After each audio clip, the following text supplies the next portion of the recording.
Good evening, everyone. In compliance with the Open Public Meetings Law of New Jersey, notice of this May 25th, 2021 meeting of the Bridgewater Raritan Regional Board of Education was posted electronically on the district website and provided on January 5th, 2021 by sending a 48-hour written notice to the Courier News, Star Ledger, Bridgewater Township Clerk, Raritan Borough Clerk, and by posting on the bulletin board in the Harmon V. Wade Administration Building. As this is a virtual meeting, those unable to access the meeting via the internet are able to listen in by dialing into the conference line 1-415-655-0001, access code 182-088-6573. Okay, if we can please stand for the Pledge of Allegiance. I pledge allegiance to the flag of the United States of America and to the republic for which it stands, one nation, under God, indivisible, with liberty and justice for all. Okay. Roll call, please. Mr. Joshi. Present. Ms. Levitt. Here. Mr. Singer. Here. Ms. Sandler. Here. Mrs. Hurley. Here. Mrs. Gladstone. Here. Ms. Lee. Here. Mr. Walker. Here. Mrs. Barlow. Here. Okay. I would like to take a moment now. I would like to pause for a moment of silence in memory of Frank Daniel Grigal, who passed away. He was a physical education teacher at BRRSD, and he'll be greatly missed by all. Our condolences are with his family, friends, co-workers, and students in this difficult time. Let's please take a moment of silence.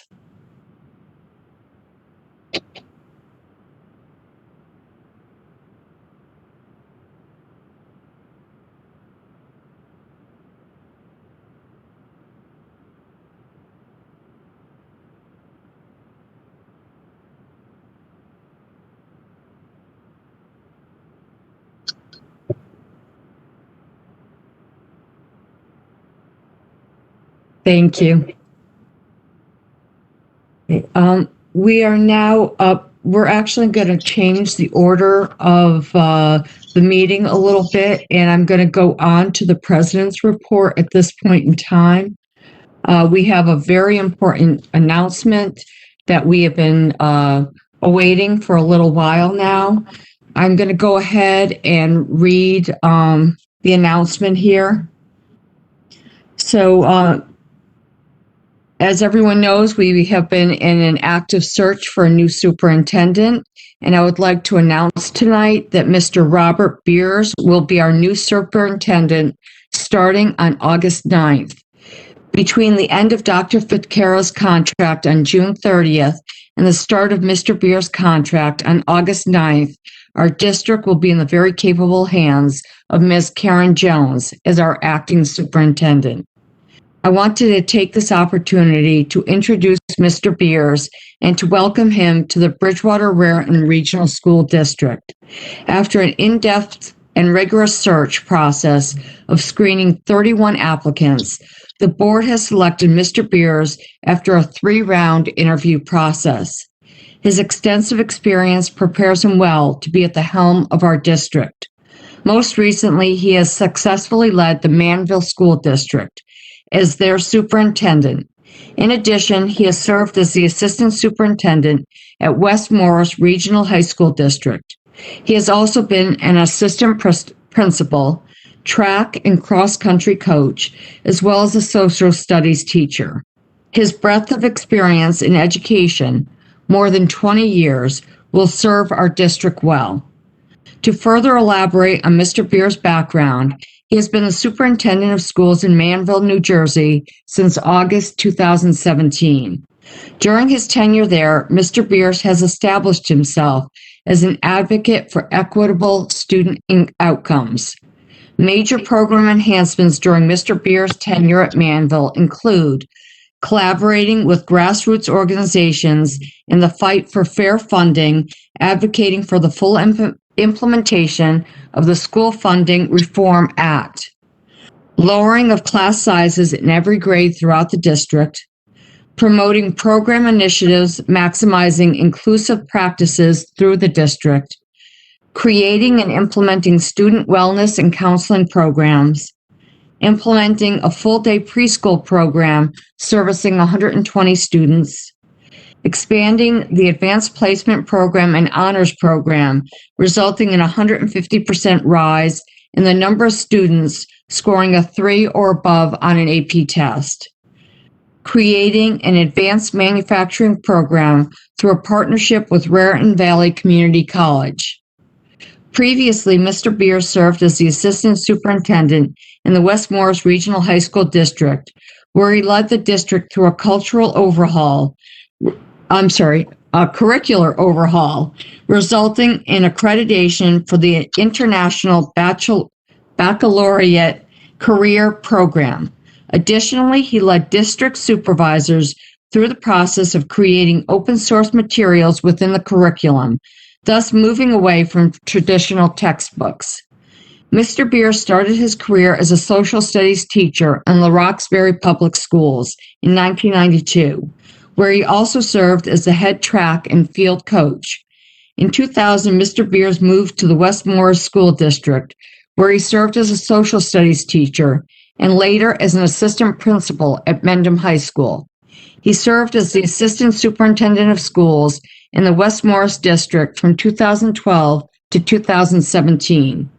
Mr. Beers is a dedicated and visionary educator who looks forward to the opportunities and challenges facing the Bridgewater-Raritan Public Schools for the 2021-2022 school year and beyond. He has a broad range of experience that will help the Bridgewater-Raritan community rebound from the effects of the pandemic and return to full-day instruction starting in September. Mr. Beers envisions a strong community partnership that will enhance the educational excellence present within the Bridgewater-Raritan Regional School District. We hope that Mr. Beers will call Bridgewater-Raritan Regional School District his home for many years to come. Please join the Board of Education in extending him a warm welcome to the Bridgewater-Raritan family. In closing, please remember to perform a random act of kindness in the name of defeating hate. Take care and stay well. And now I'm going to go ahead and read 2 resolutions for us to vote on at this time.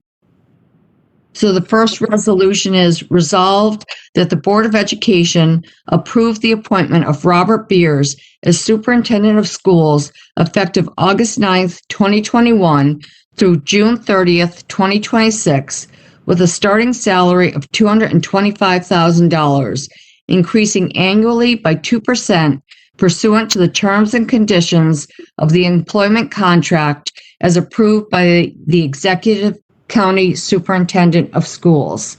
Is there a motion? So moved. Is there a second? Second. Roll call, please. I have a question.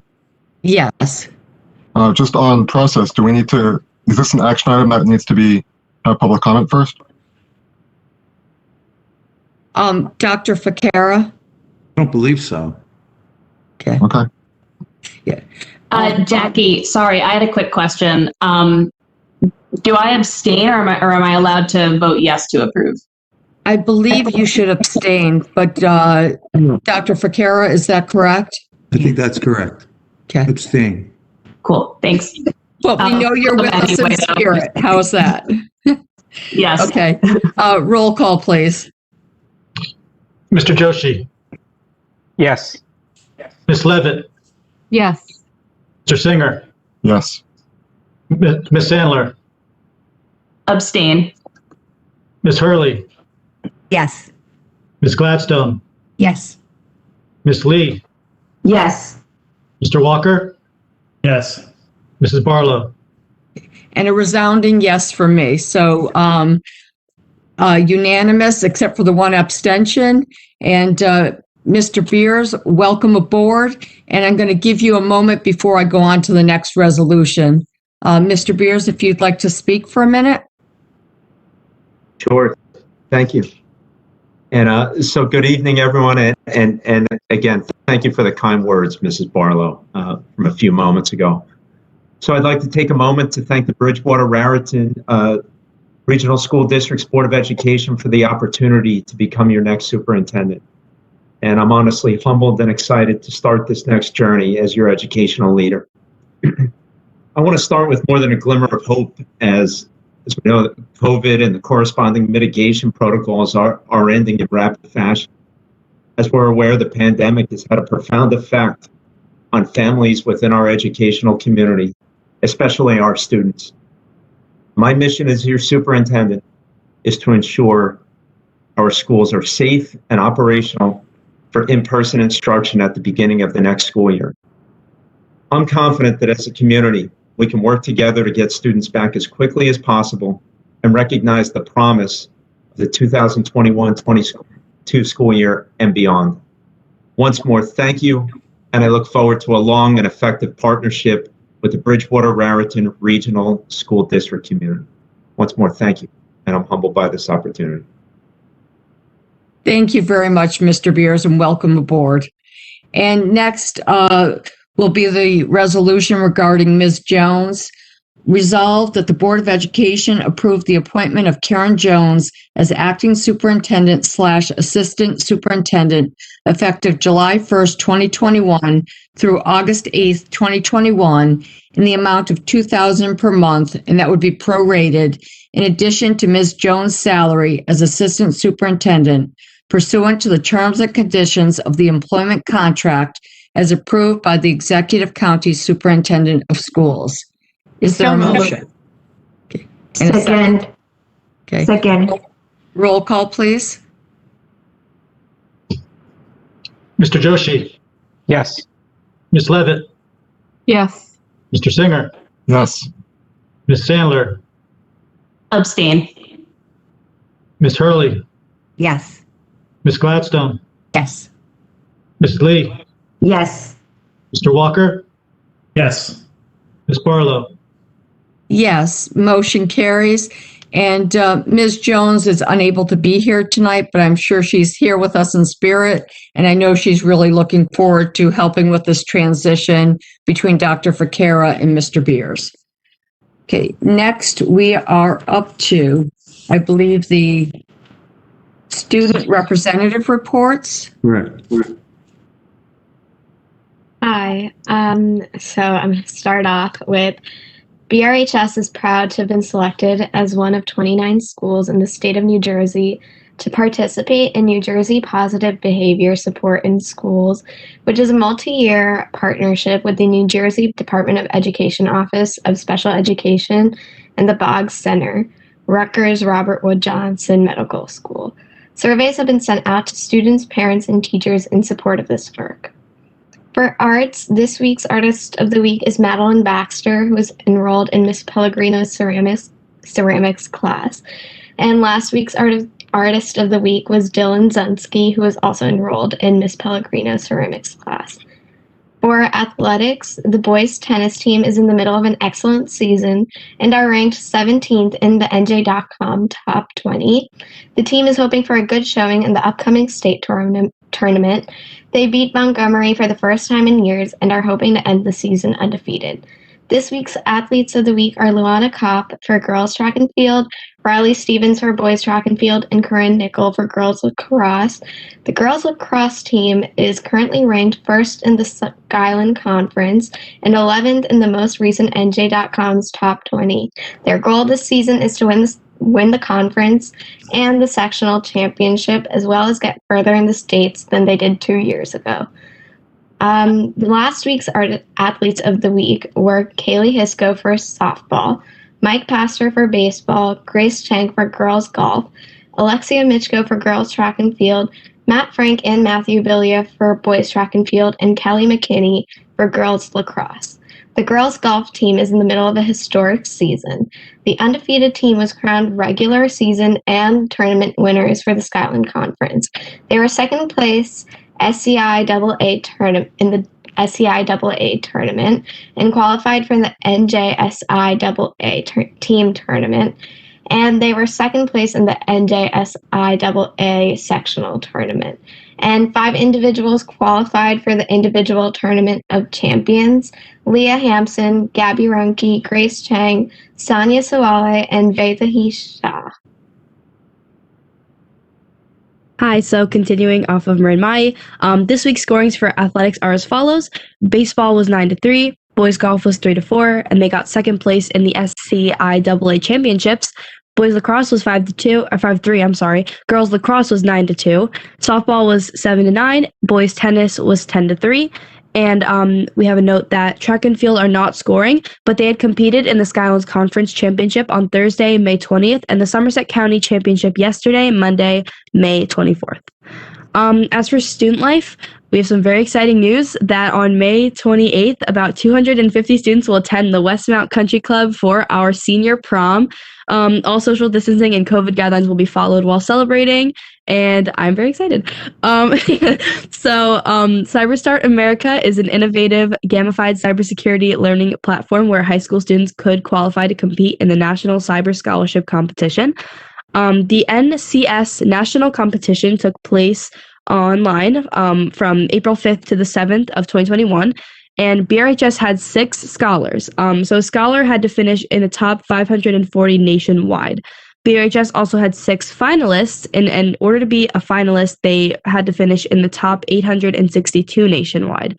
Scholars will be awarded in a $2,500 scholarship to the college of their choice, and they will be able to attend the SANS Professional Cybersecurity Training Summer Program, cost-free, which is an approximately $3,000 value. They went on to earn the gold and silver medals for the most number of students completing both the gold level, which was 60% of the challenges, and the silver level, which was completing 40% of the challenge. So congratulations to those 12 people. There's also the Youth Leadership Somerset, which is a leadership development program for youth grades 9 to 12, is accepting applications for the 2021 to 2022 school year. Classes are held on one Saturday per month for approximately 5 hours from September to May. Seniors voted for their senior class commencement speaker in homeroom on last Friday, May 21st. The Raritan Food Pantry Club met on Monday, May 24th at 1 p.m. Their mission is to deliver help to those in need, and community service hours were available. And finally, the French Club held its annual election this past Tuesday, May 18th. Maitili Ubgade is the treasurer. Angela Shu and Julia Thorne are co-secretaries. Ashley Zelaznicki is the vice president, and Ivan Vanderveer is president. So congratulations to those people. And that's the end of our report. Thank you. Thank you very much. And we are now up to the superintendent's report.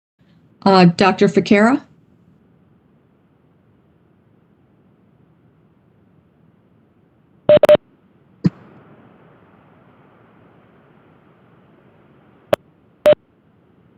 Sorry.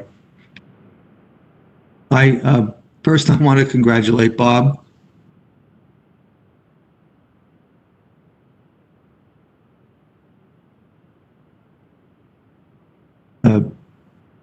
Before I go into the quick brief FAQs, I wanted to say congratulations to Bob. I'm sure you'll have a long and happy career here, and I wish you well. It's a good place. You'll like it. And Paul, I got out in front a little bit, so if you could go back to the slides. We only have a few, promise. We have some updates on the DOH recommendations. Next slide, Paul. As you know, they've been quite fluid recently and changing almost weekly.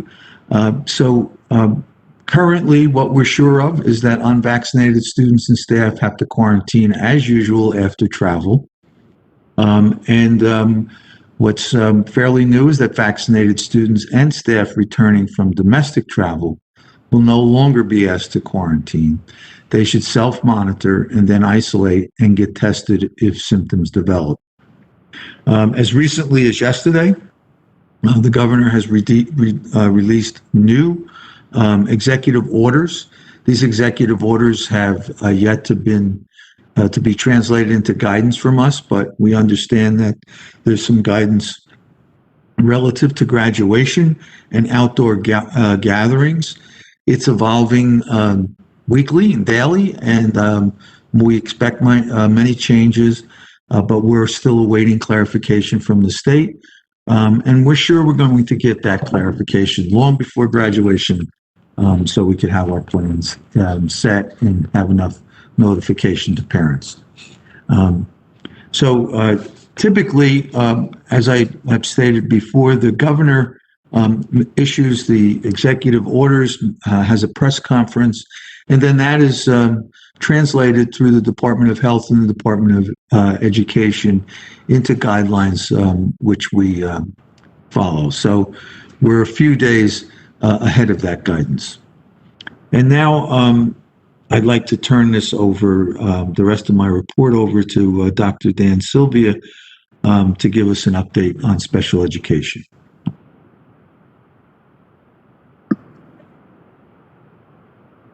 Thank you, Dr. Ficara. And welcome, Mr. Beers. I look forward to continue to start working with you. Congratulations. This is a great place. So I echo Dr. Ficara. Thank you. I'd like to start out just by saying, much like everybody in the pandemic, I have 3 children and a brand new puppy. So if there is some barking in the background, I apologize in advance. I've tried to quarantine them all to different corners of the house. Hopefully, I'm going to be able to get through this with no background noise. But if there is, I want to be upfront and apologize. I recently did an update for the academic committee, and one of the recommendations was to do a public presentation. So this is that presentation kind of honed down to its most salient points. So next slide. So right now, as of this morning, we are serving 1,362 students with disabilities within our district. Next slide. To give you some context, I provided the different categories that students would receive special services. These are the classification categories in New Jersey to give you kind of an idea of the breadth of students that we have in the multiple disabilities they have. Next slide. So you'll see we have a large number of students who are classified other health impaired and specific learning disability. Other health impaired are often students who are diagnosed with attention deficit disorder or hyperactive disorder. So very often they fall in that category. And with specific learning disability, these are students who have reading disabilities specific to reading or math, like dyscalculia. And we have a very small number of students with traumatic brain injuries or who are visually impaired. Next slide. So to give you some context as well, we have 154 special education teachers. We have 35 related service providers. Those are our speech therapists, our occupational therapists, our physical therapists, and our behaviorists. We have 143 instructional assistants that work with our students. That number does seem high, but we've also, that's inclusive of part-time instructional assistants. So that's not, one for one, where we do have 154 full-time special ed teachers. But when we're talking about instructional assistants, that number is inclusive of part-time instructional assistants. We have 10 support staff members who are our secretaries that help support all the paperwork that gets done. And we have 33 child study team members, which are our school psychologists, our social workers, and our LDTCs. Next slide. So what I wanted to do is just kind of go through each one of our schools and just talk about the types of programs we have in each one of them. Although a school may not have specific programs, our students are eligible to attend other schools if they have the program at that building. And in addition to that, we try to keep our students as close to their home building as possible because we want the students to be interacting with the kids that they're going to see on the baseball team or in the community, in their neighborhoods. And if they do have to go to another program, we do try to keep them on different sides of town, east side and west side, to reduce kind of transportation time on a bus for students. But sometimes, depending on the student's disability and the program, that they may be bused across town. So at Adamsville, we have our full-day preschool disabled program. The number next to it is the number of sections that we have. So you'll see that consistently throughout the presentation. So at Adamsville, we have 3 sections of full-day preschool disabled. We have 4 sections of half-day preschool disabled. We have 2 sections of integrated preschool, which are our students with disabilities integrated with typically developing students in an integrated setting. And we have resource room and in-class support programs. Next slide. At Bradley Gardens, we have 1 full-day preschool disabled class, 1 integrated preschool section. We have 1 autism classroom. We have 2 sections of our behavior disabled classroom, and we have resource room and in-class support. Next slide. And at CRIM, we have 2 autism sections, resource room and in-class support. Next slide. At Hamilton, we have resource room and in-class support. JFK, resource room and in-class support. And at Milltown, houses a large number of our special needs students. We have 2 learning language disabled classrooms. We have 1 multiple disabled classroom. We have 2 sections of autism, 1 preschool disabled full-day program, 3 sections of preschool disabled half-day. We have 3 sections of integrated preschool, as well as resource room and in-class support. At Van Holten, we have 2 sections of learning language disabled classes and resource room and in-class support. As we move into our intermediate class schools, we have Hillside, which has 1 autism class section, 1 behavior disabled class section, and resource room and in-class support. At Eisenhower, we have 2 learning language disabled sections and resource room and in-class support. At our middle school, we have a multiply disabled section, a learning language disabled section, and resource room and in-class support. And at our high school, we have 2 sections of autism, 4 sections of multiply disabled. We have 1 section of learning language disabled, as well as resource room and in-class support. In addition to all the programs that we have in district, we also provide related services to students pre-K to 12. And those related services are things such as speech therapy, occupational therapy, physical therapy, counseling, and different types of behavioral support. So in special education, and the reason why I put this in there, because just to give some context as well, we're always a moving target. I think some people just generally think that, schools sometimes end, after 10 months and we move on to the next year. Well, that's not the case with student services. Our special education programs, they're running 12 months a year. We have students who are referred to us over the summer. We have students who turn 3 over the summer, which is called aging into into public school, that we have to hold meetings, we have to test, we have to determine eligibility. So all those things are still happening over the summer, inclusive of our ESY program. We plan based upon the numbers that we have. We try to project out based on the number of years and looking at the different trends that we see in regards to enrollment. And we adjust as needed. Sometimes, more students may move in a certain area. We may have an increase with specific students with specific types of disabilities.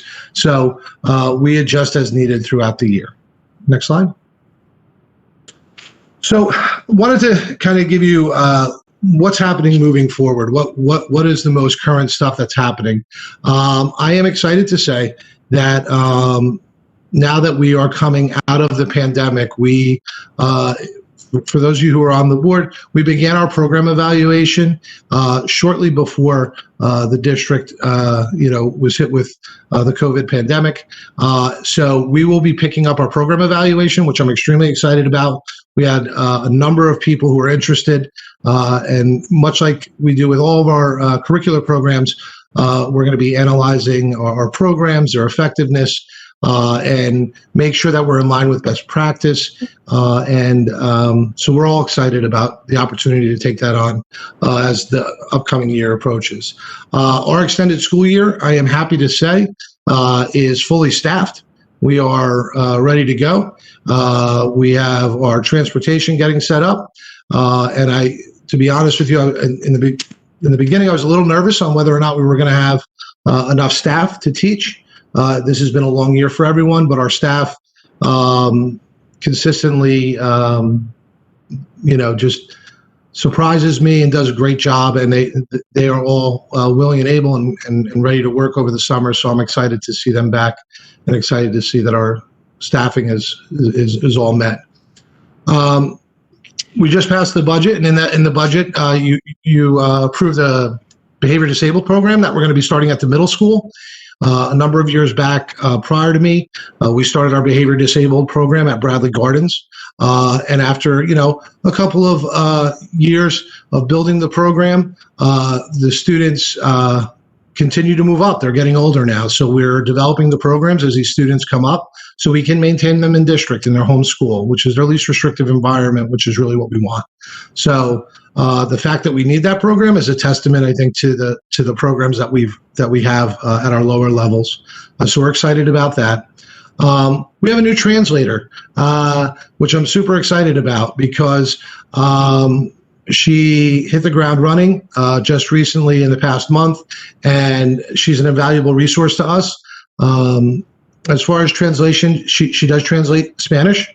When we do run into families where there's another language that we need translation services, we do contract with outside providers to help us through those meetings and different things if there are documents that need to be translated. But our new translator, I'll be honest with you, is busy from as soon as she walks in the door to the end of the day. So she's a great, valuable resource, not only for special services, but for the district.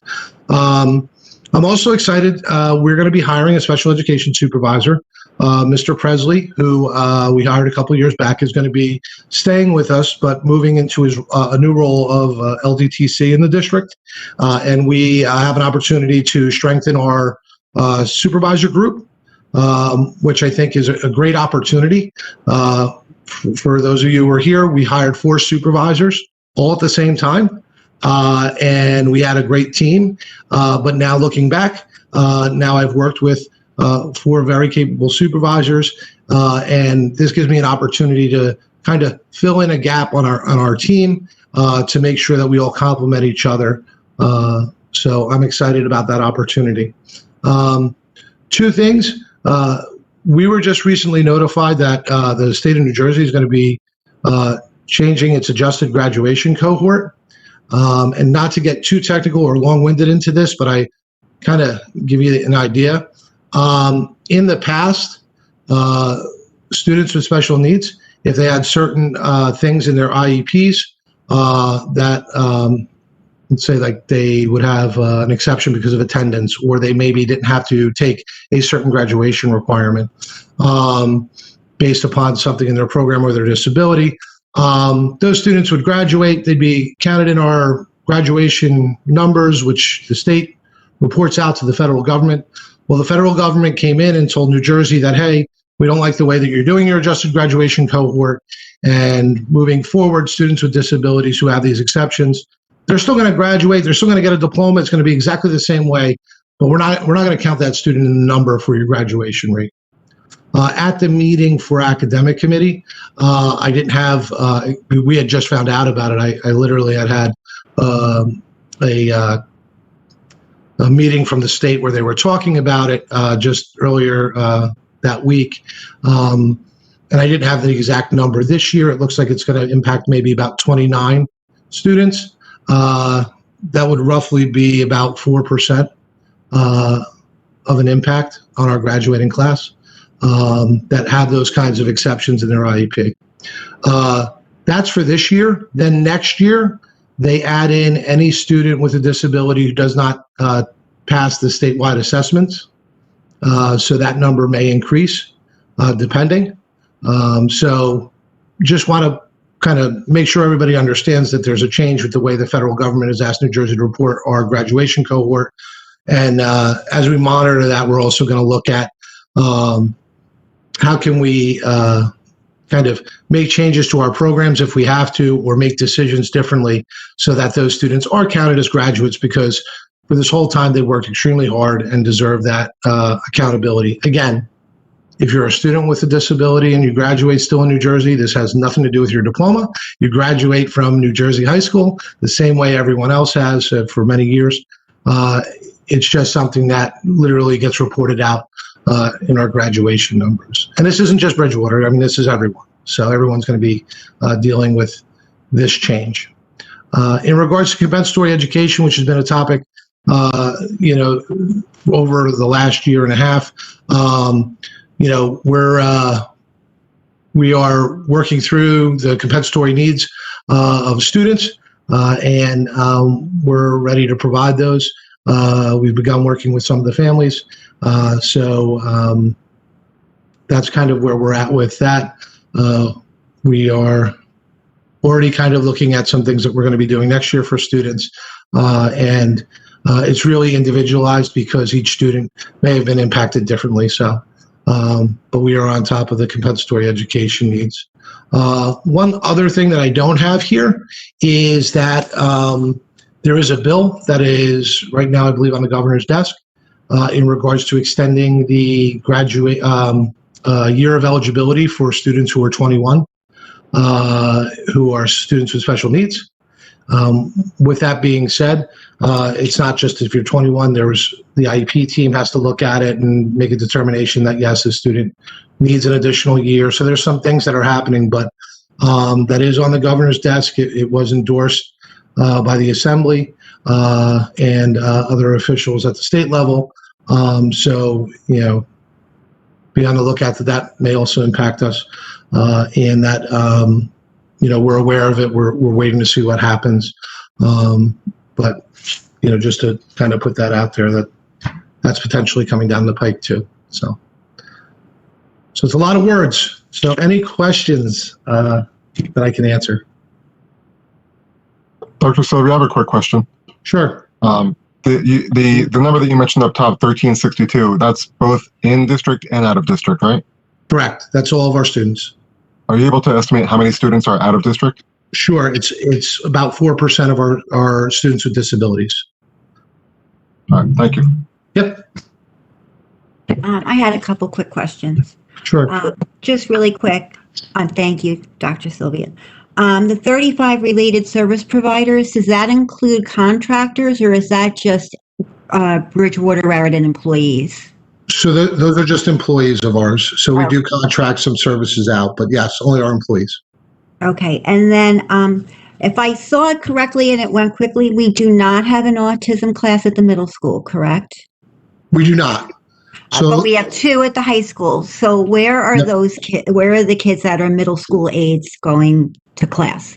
If you remember a couple years back, there was some hubbub about we were looking at moving the students over at Hillside over to the middle school, and it wasn't really communicated really well to families and some other things.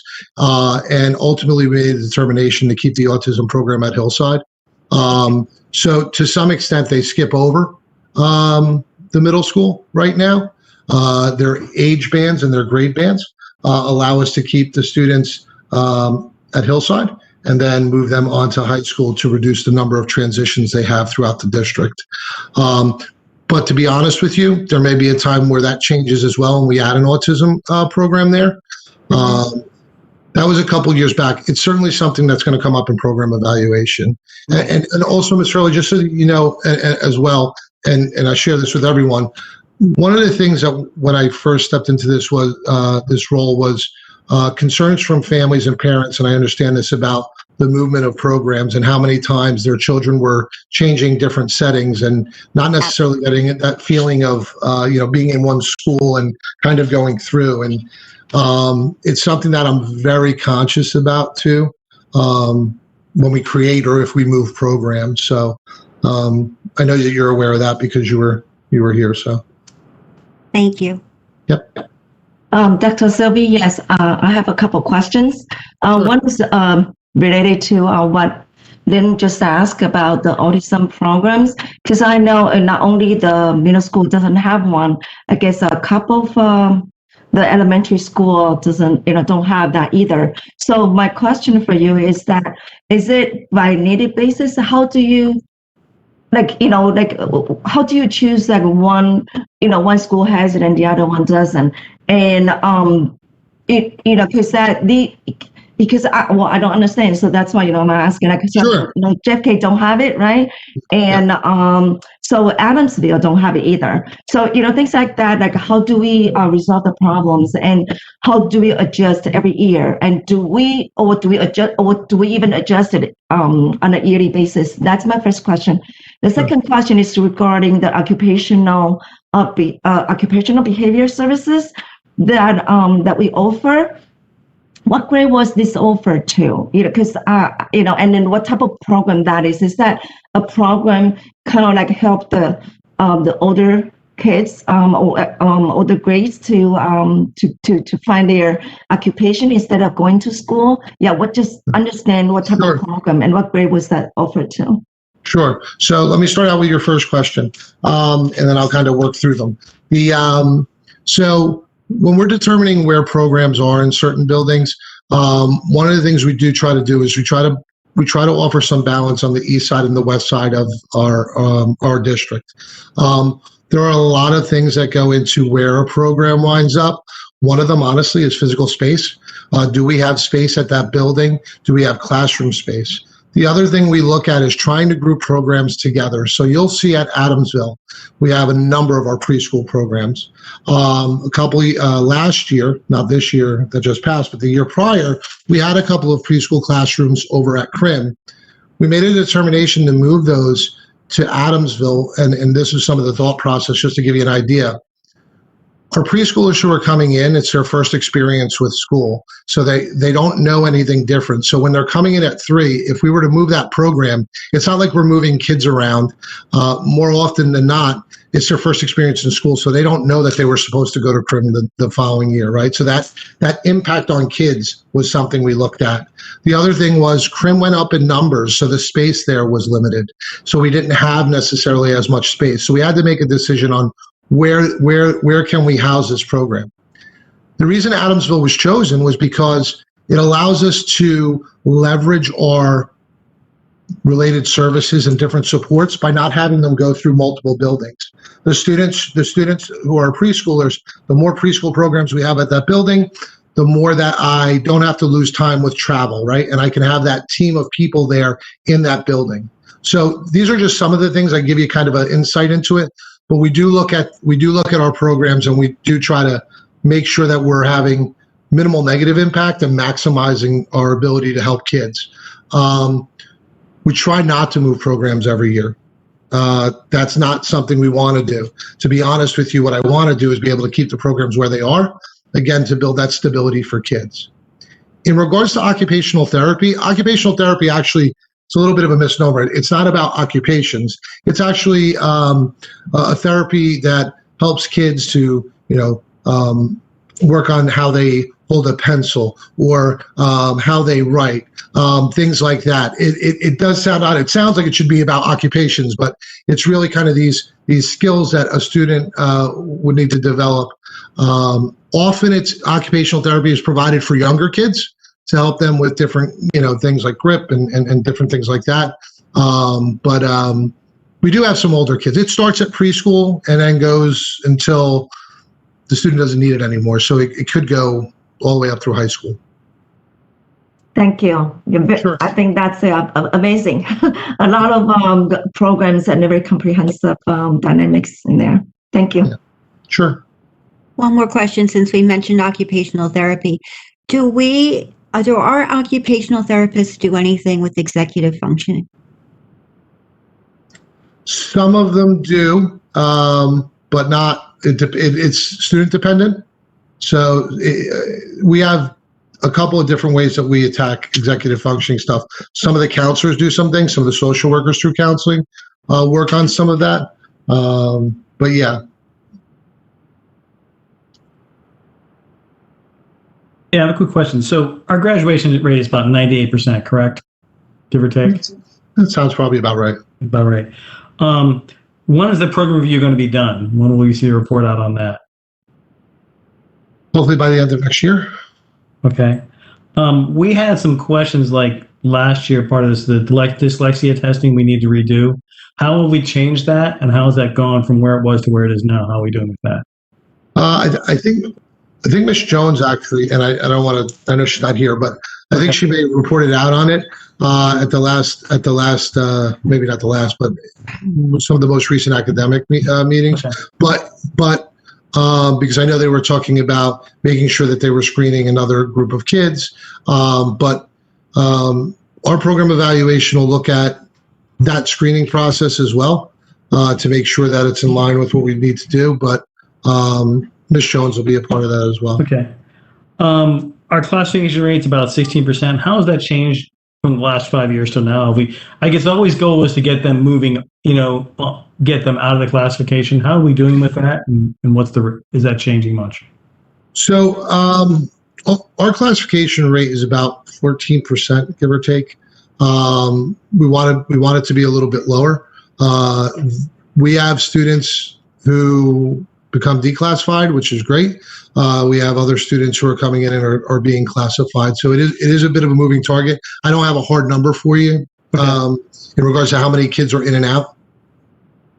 And I always look at this from a standpoint, we sometimes work in our silos in different areas. And one area I think that for the least restrictive environment is unified sports. I know I've mentioned this before. Is anything being done with that? Because I think that's an area we're missing. I mean, we're the largest district in Somerset County, we're not offering them.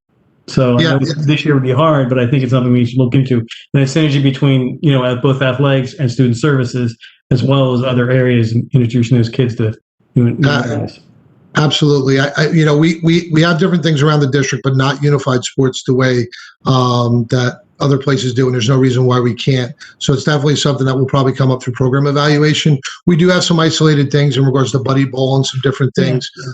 We do Special Olympics. There are some pieces, but not that continuum like that we can do. And I agree. I think it's something that we certainly can take advantage of. I mean, that's an NJSAA sports and interscholastic, so it's kind of nice because you're giving it other schools, and I think they're integrated environment with regular ed and IEP students in there, so it's kind of a nice synergy, and also makes everyone feel a part. So absolutely, that's all I had. Dr. Sylvia, I guess how much time? I guess from a span, how much out of district use do we use for staffing for doing testing in areas versus what we can do in house? I know there's timing issue in the legal sides where you do that also. You know what? I hate to say it this way, but that's a moving target as well. So This year's been crazy because we've had people who've gone out, some COVID related, some, maternity leaves and different things. I will say LDTCs are extremely hard to find. New Jersey happens to be the only state in the country that has that LDTC position. So they're very hard to find. So sometimes we have to outsource that type of testing, the educational testing.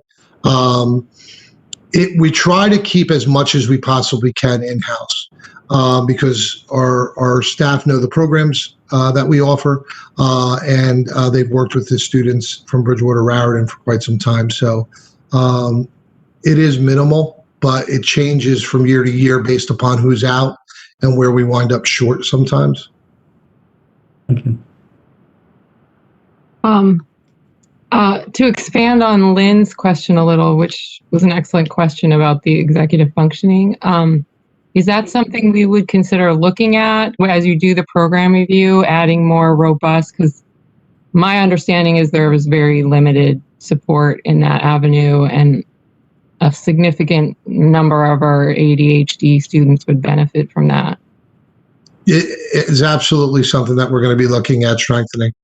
Because just like you said, there are a number, and it's not even just those students, honestly. There's a number of students where executive functioning, when we talk about talking about organizational skills and different things like that, I have all kids can benefit from organizational skills. I think we all know that, but especially when you have a disability, your ability to kind of negotiate some of those organizational things without systems in place and ways to compensate becomes even more difficult. So yes, it's definitely something that we're going to be looking at.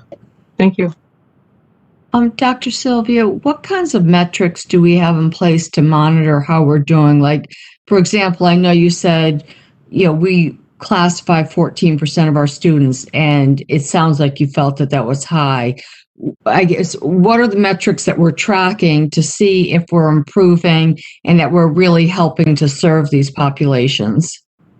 So it's interesting because, when we look at classification rate, it's one metric, but it's really not the best metric to look at, because if a student has a disability, we want to identify them. It's our responsibility. So, so in some instances, that's not necessarily the best metric to kind of look at. I know it was one that I had mentioned because I think it's quantifiable. It's something that people can hold on to, but it's something in program evaluation. Honestly, Jackie, the big question that we started to have was, how do we know that our programs are meeting our students' needs, and how do we know that we're being successful, right? And we can look at different students' goals and objectives and how they're meeting them and they're mastering them on an individual basis. But how do we quantify that? How do we say that our autism program is doing the best job at servicing these students, right?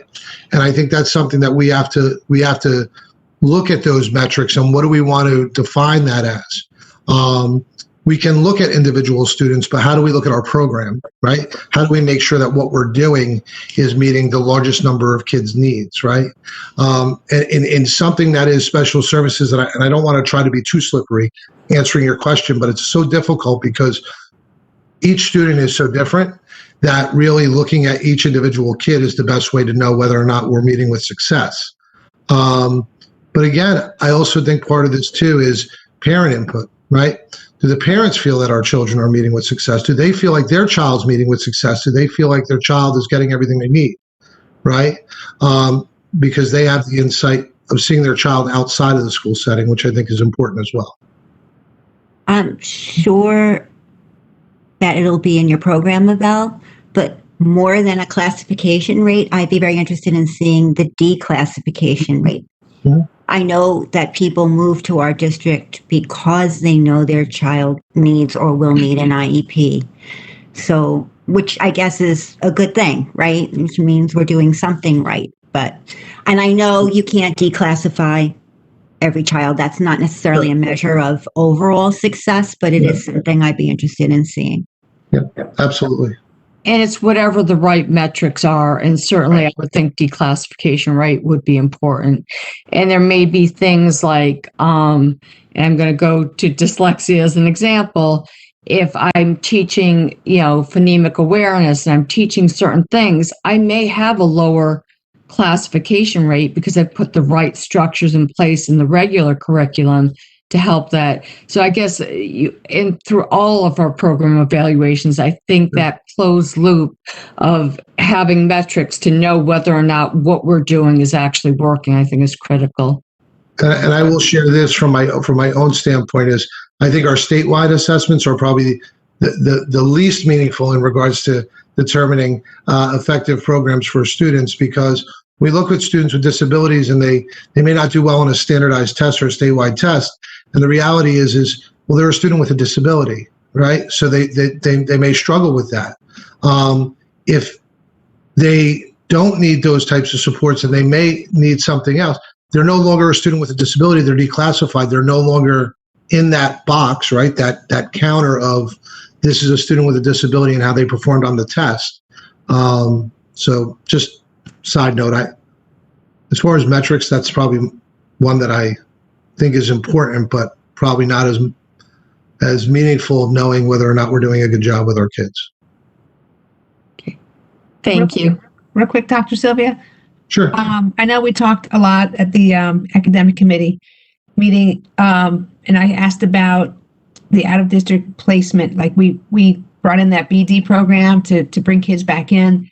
Could you just at some point follow up, maybe in a memo to the board about the past few years, like if we have lowered the number of out-of-district versus if it's truly has come down with our programming? Sure. I'm sure it's going to be in the report next year, but I think it would be interesting to see sooner just to see what's going on with that. If we lowered the number, because that is better for all students to be here. Absolutely. We talked about. Yep. Thanks again. Any other questions?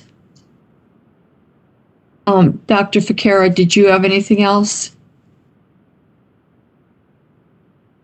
Okay.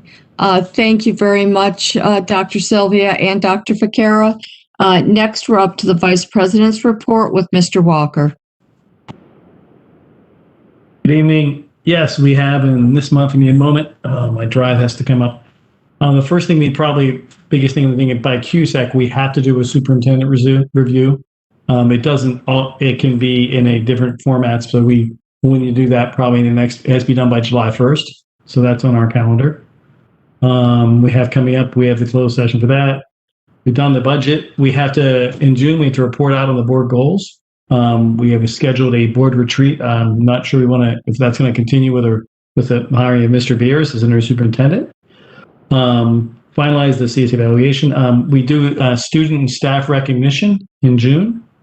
We also do the review of the pending legal matters, the second of the third annual time for that. And we have an end report on strategic goals and the action plans. In July, we start developing the strategic goals and develop the superintendent goals. So next year. Those, I think, might be in flux, being that we bring on Mr. Beers. So timing might be a little different on that this year. Thank you, Mr. Walker. And I do think we need to discuss how to handle the retreat in June. And we do need to get the board goals, the district goals set for when Mr. Beers comes on board. So I think that is something that we do need to discuss a little bit. Next, we are up to the committee reports, academic committee with Mrs. Gladstone. Sure. We met on May 19th at 6:30 p.m. In attendance beside myself was AJ Joshi, Jessica Levitt, and Ms. Jones was there, Dr. Ficara, and Dr. Sylvia. The first topic was the special education update. So I'm not going to read this because this was what you all saw was 1,000 times more detail that I could put out there. But we did say that we would love to have Dr. Sylvia present this to the rest of the board and the public. So thank you for arranging that. It's very good because we have so much, 16% of our student population, such a large percentage, so many important programs. We wanted the board members to see what was going on. Next topic is the hybrid virtual learning update that we always have. Dr. Ficara and Ms. Jones shared plans regarding the high school's master schedule for next year. The high school administration recommended that we run our traditional 9-period day with an extra lunch period during period 8, which the focus in scheduling is to get students back for full day, which means planning lunch periods to accommodate students with potential social distancing guidelines. The high school administration determined that adding an additional lunch and running 5 periods instead of 4 is actually a better way to ensure that we can maintain space between students than running a single unit lunch. That was explained to the committee. The committee members expressed disappointment, to be quite frank, that we were not planning a block schedule / unit lunch that we were talking about a little bit in the past few meetings for next year. Ms. Jones and Dr. Ficara agreed that it would be essential to resume the scheduling committee that was meeting pre-pandemic, as the master schedule can and should be improved based on what is best for instruction. The plan would be to reconvene those committees, the high school and middle school. Those are the scheduling committees that began a little over a year ago, next year, and have stakeholder involvement in the discussion and the decisions. Then we would plan for all of the shifts that come with the change in schedule, operations and safety, and implementing a unit lunch on an open campus, professional development related to instruction, etc. So before I just ask if anybody has questions, because this was sort of a hot topic during the committee meeting, we were a little surprised, and we didn't hold back, but we understand, the board members, we don't run the schools, the administration does, and they're telling us that in order to comply with, the direction is to get the schools open 5 full days a week under current conditions. Of course, if it improves, that's another story, but under current conditions. And they met, and that's what they felt was best. So I'm just bringing it to the board members and before I move on, any questions? I know Ms. Jones is not here, but Dr. Vakarek, I'm sure, could fill in. Barry? Yeah, we just purchased about $130,000 of lunch equipment to do the lunch. So are we continuing with that? Are we canceling it? What are we doing there? It's a big expense. Well, that's a good question. That's still going to be very much needed because we need to spread children out in the serving lines. Okay. That came up at the meeting as well. Okay. So we're still going to utilizing it, and I guess we're looking at all avenues there. Yeah, I'm a little disappointed. And I'm also concerned that the 8th grade lunch should be actually dinner, not lunch. Yeah. Why not do it during the 3rd period or something? Because honestly, when they come in, they're waiting for the bus at 6:45 to even before that, they get into school and they're going to get lunch at 12:53. You might have some kids passing out of hunger. Well, fourth period lunch is like 9:40, so. Yeah, I know. It's just kind of difficult. So if they eat breakfast, it's kind of.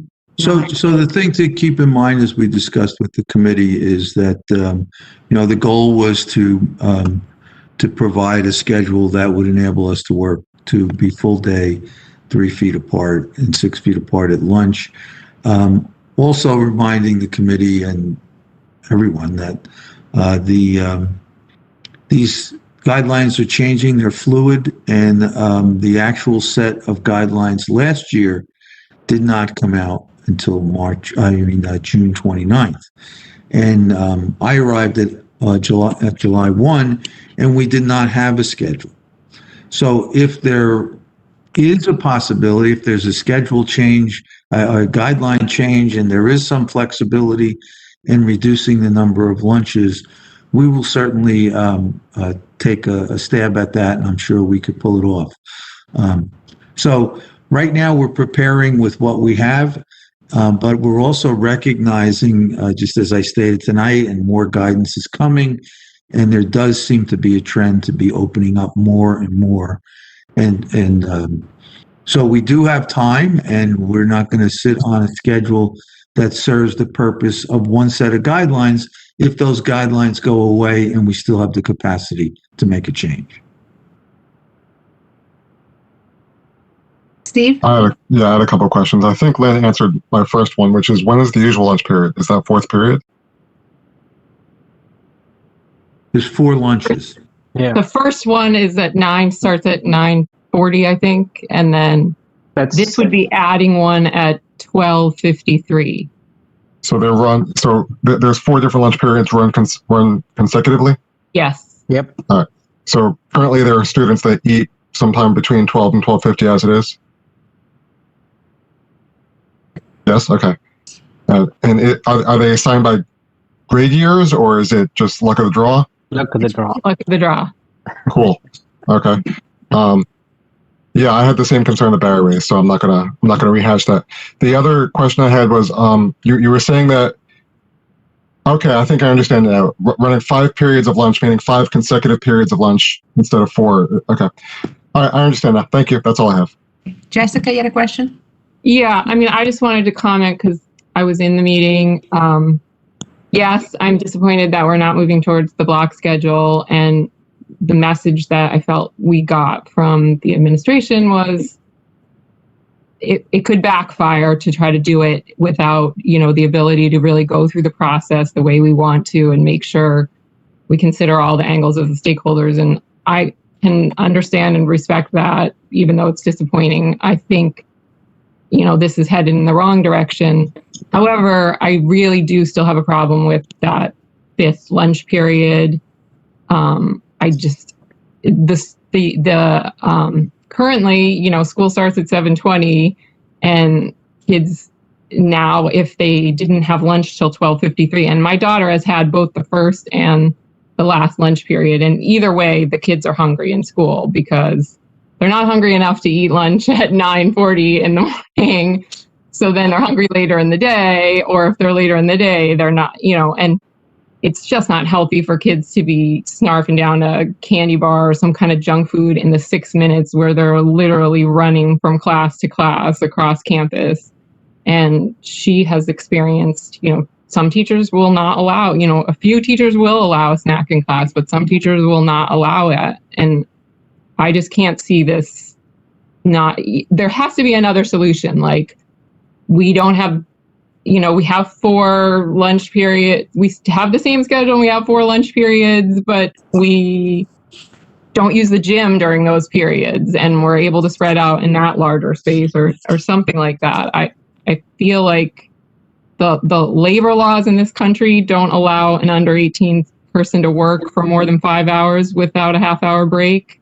So how can we expect our kids to go to school and do that? And they're catching the bus an hour before that, so it's even longer. Yeah, and we had these same discussions in committee, and it went on for a quite long time. But then at the end, we were reminded that the administration has to set up a schedule that works for the schedule, for everyone. So here we are. Hopefully something changes by the time September comes around. Yeah, I hope that the guidelines change. I feel it's important to push back a little and say that 5th lunch period is really not healthy. Are we really sure there is no other way we can work this out? Harry? If I had to look at this, if guidelines besides, what we need to do one lunch period? Looking into the future. This is a good planning moving forward, not just this year's ESSEC or anything. What we need to move forward, what do we need? A bigger cafeteria, more parking, more staff, lunch aids. What do we need to make it happen in the future? If we can't do it now, how do we be proactive and get it done, if not for this year's kids or next year's kids, the next ones after? What needs to be put in place? Is it having a block schedule? Okay, we want to do that. What needs to be there, and what are the implications in front of us, and how do we overcome that? That's I think, looking forward, what's the plan? We need a plan to figure this out. Okay, we can't do it next year based on the guidelines, but we need to say, hey, here's what we need to do. We need a bigger cafeteria. We need a bigger staff. We need to get rid of homeroom. We need to have, whatever we need to do. We need to figure something out. That's a different discussion. Yeah, but this discussion feeds that discussion, because in the development of the schedule, I'm sure they found limitations and what they are. And those limitations should then feed into a strategic area of the long-range facilities plan or in the planning moving forward for curriculum and also programs. That's true, but we can discuss that during new business. Yeah, there are 2 key elements that we need to bring into block scheduling. Actually 3. One is you need the equipment for the serving of a unit lunch, and that you have on order. The second area is that you would need your faculty to participate in some sort of discussion about the length of minutes and the professional development needed. And then the third element would be to provide the professional development prior to beginning the block scheduling. As you know, we were driven at one point in time to go to a unit lunch based on the belief that with the guidelines that were in existence at the time, we could only do a single lunch and a hybrid. But then we made the decision after there were changes in the guidance to go 3 feet, but to go 6 feet and 3 feet for lunch. And that gave us a whole nother view. But to answer Barry's question, I think the physical piece is on order. That's the kiosks that would be spread all over the building. And then the other 2 pieces would be participation and buy-in from the faculty. And some of the pieces are going to involve some making sure that both parties, both the administration and board and the union, are on the same page with the interpretation of the length of teacher lunch. So all of those details, I think, should be worked out first when you have that option. There was a time when we didn't think we had an option. So now that we know we do have an option, those are the elements, and I don't think we need to do more than that to implement that block schedule. So you're saying our facilities don't need to be modified to accommodate a 1-period lunch if the FAR's line? So I have a lot of experience with the 1-period lunch in different districts, and particularly in Morristown for 12 years. the cafeteria would never have been large enough to hold the 1,800 students in Morristown. So we didn't enlarge facilities. We just let children roam the entire building. It doesn't look good, but it worked. And most schools don't even attempt to build a cafeteria to house all the children. They just let them gravitate to classrooms with all over the building, classrooms, hallways, in a suburban school district such as Bridgewater, Raritan. I'm sure it will work without, of course you need staff monitoring. You have enough of administration. They wouldn't take their lunch during lunch hour, and you would probably have to hire some additional staffing for the lunch period. But no facility change. If we look at the districts that do it, they don't change facilities. Barry, Karen definitely assured me during the committee meeting that, in fact, we could logistically do a block schedule next year. It was just not recommended to we could fit in the facilities and all of that. It was just not recommended because it's too much of a change for instructional and stuff. Anybody else? Before I go on, I just want to echo Jessica's point about the labor law for under 18-year-olds. I mean, I just hope that we have our district attorney look over the fact that 7:20 to 12:53, that's when the period starts. They're not going to really get their food for probably another 10 minutes. So 5 hours and 45 minutes is a long time. Is there, are we going to put any kids at risk as far, or would there be a liability to the district, et cetera? So Certainly we could have the attorney check into that, but we also have the ability to have children have snacks. So we might have to change some building. Even during the change of period time, it's not as if they wouldn't have any access to food at all if they brought a snack with them. Okay. But again, this is driven by trying to comply with guidelines that are in place now. Today, right. With a bit of luck, they won't be, and we can make adjustments. Yeah.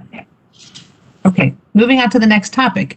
The committee discussed 4A math, which is the fourth grade accelerated math program. Ms. Jones said that there's some small sections across different primary schools that may potentially meet virtually from their respective schools instead of having a certain teacher teach a few kids. They would just log on from their home school. So it's not learning from home. They'll be maybe using remote video learning from their home-based school. They're looking into that. And they're also seeking county guidance to make sure that's okay. Any questions on the 4A math? Barry? No, but that leads me to think, I know we sometimes move kids from the middle school to the high school for some math programs too. Could that be done virtually there also and save the busing? Looking at those other areas, and even for, certain students that, in those areas. So I'm like that. I mean, and the other thing is sometimes in our 4A math program, are we too exclusive versus inclusive? In those areas, maybe more should be brought in sometimes too, Yep. So. All right, I wrote that down, especially about the transportation. And as far as the opening it up, that's part of the program review. But, I think that's good. We've always opened up our e-programs and things, and AP and honors. So I'm sure they'll be looking at that. Good point. Anybody else? Yeah, I'm not sure if I missed this. So is it only JFK that needs to call in, or? That's what she said. Yeah, she said a JFK school. So, but then again, the minutes say a couple different ones. So we'll find out more on the final numbers. So it's not always the same kids calling in. Can they do anything with having the teacher maybe rotate so that they have some in-person time as well? That's a good point. I'm making a note, and we'll bring it up at the next committee meeting. Okay? Thank you. Sure. We talked about the homework policy, just that reminders will be going out to stakeholders that any break that is 4 days or longer, inclusive of weekends, there will be, homework-free breaks. So then any questions? That's real easy. Curriculum writing project. Actually, Jill, I just want to make a comment that applies to this coming weekend then, right? Exactly. Yes. Just checking. Yes, because we have that extra day, 4 days. Summer curriculum writing plans as standards do not need to be fully implemented until September 2022. Some projects have been scaled back. However, in some areas such as ELA, performing arts, intervention, and world language, where there's been previously work has been started before, projects will continue this summer. Also in mathematics K-12, there'll be some smaller projects like aligning pacing of new resources to curricula. In science K-12, they have to align to the climate change standards. Art K-4, technology K-6, and health and physical education K-12 will begin work aligning new standards, which will continue over the next summer. Any questions on the curriculum projects? Other topics. One of our members asked if our high school students could design, we heard from one of the student reps about the PBSIS program, and I've talked about that before, that culture change at the high school. We asked if there could be possibly a contest for the high school art students to maybe design the logo that they were going to come up with. This is that positive behavior support program in schools. So Ms. Jones said she would share that suggestion with the co-facilitators of the committee for their consideration. And we adjourned at 8:35 p.m. Any question on the art contest or logo? And also, Barry, I'm going to follow up on the question you had from Dr. Sylvia's presentation about dyslexia. What's going on with that? Our next meeting is June 16th. Thanks. Thank you, Mrs. Gladstone. Did I hear someone? Okay. Next, we're up to community relations. And for that, we met on May 12th at 5:30. And in attendance were myself, Mrs. Gladstone, Ms. Sandler, Mrs. Lee, and Dr. Ficara. And the main topic of discussion was 2 calendar drafts for the 2022-2023 school year. The committee had an extensive discussion on the 2 drafts of the calendar that were shared by Dr. Ficara. The committee used the first draft as a foundation and unanimously approved recommended revisions to that draft to reflect input from the community survey and to support our district goal related to diversity and inclusion. The recommended revision included incorporating Diwali and the Chinese New Year to be in the school calendar from 2022-2023 going forward until the community is surveyed again at some to be determined point in the future. So we had talked about, so that we're more reflective of the makeup of our community, that let's say every 5 years we put out another survey to make sure that we're inclusive of holidays that have a substantial group within the community, so that we're, again, always keeping up with how our community looks. And this directly lines up with our inclusivity and diversity goal that we've set for this year. So it's all very interrelated, and we did have extensive discussion on this topic, and I thought it was very beneficial. Any questions about this? Yeah. Okay. So when I just the other day had a chance to try to go in and find and read and look at the survey data.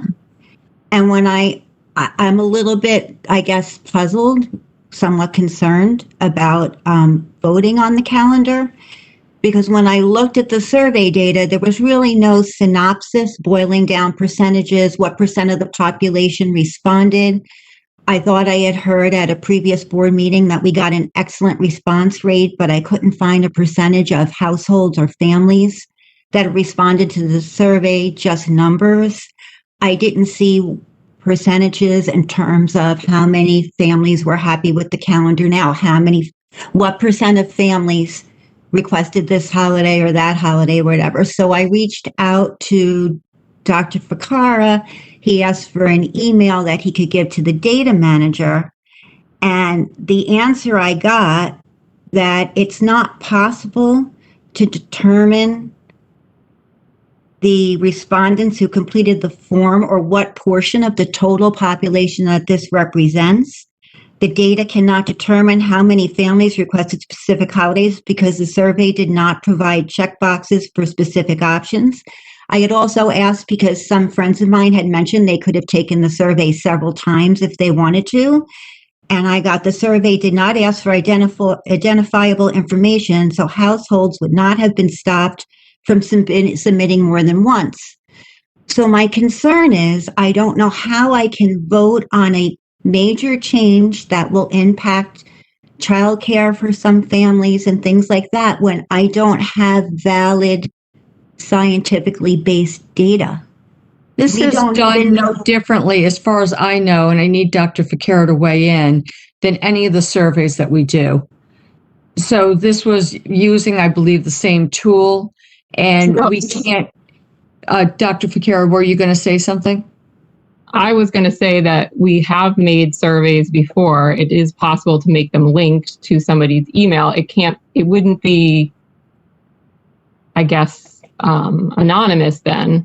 Like we would know who did it because they would have had to put in their email, whatever. I took a look.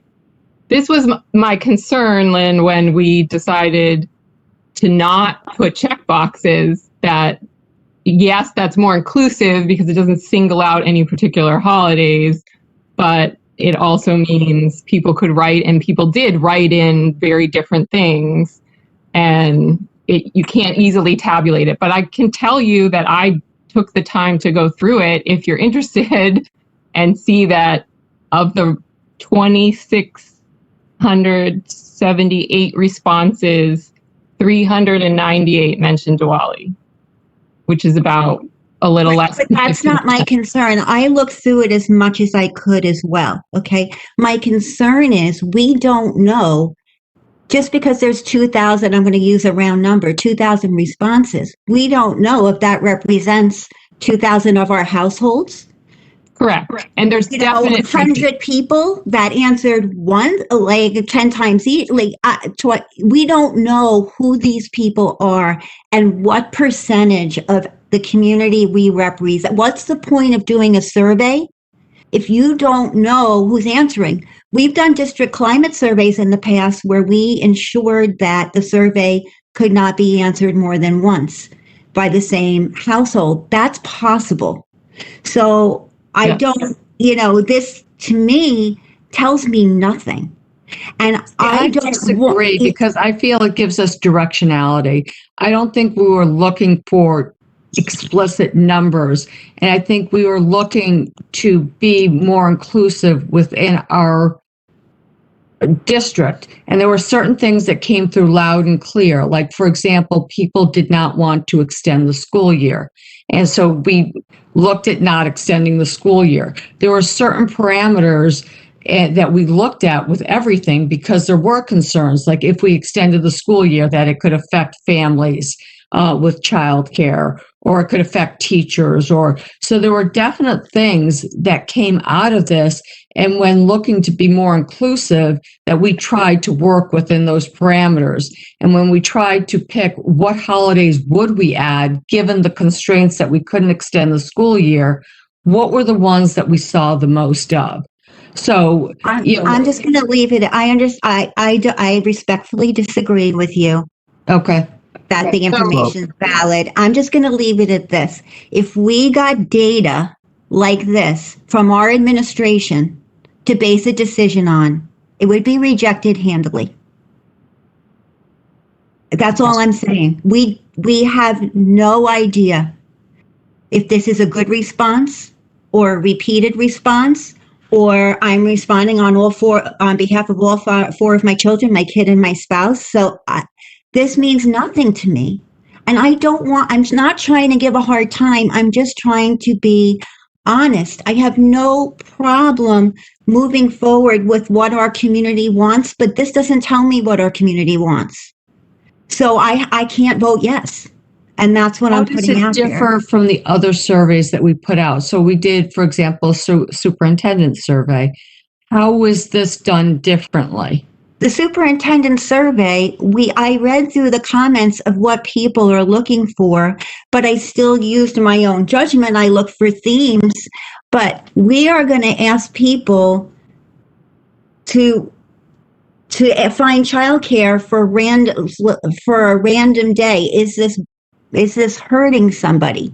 I read some comments that said for lower income families who've been planning this way, if they have to find childcare and you're throwing in days that are changing, this can be an issue. But this is a year from now, so this isn't. I realize that, AJ, but listen, I'm not going to discuss it anymore. I don't want to argue. I'm just saying that I'm really disappointed. This is not valid scientific data. I didn't want to do a survey in the first place because I didn't think we'd get a response that told us anything. And now I'm looking at data that isn't data to me.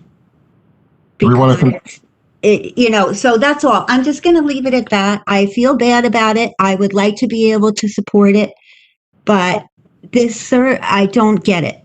That's all. I don't want to get in an argument. I'm just throwing this out there that I can't support that. This survey, I don't know who answered it. Thank you. Steve? Yeah, is this something that we want to continue to discuss now, or should we continue to discuss it when we're on the action item? I'm fine either way. I have questions and comments that I can bring up, but I don't know if it's appropriate for now or when we're discussing it on the vote. Okay, you're talking about when we vote on the school calendar.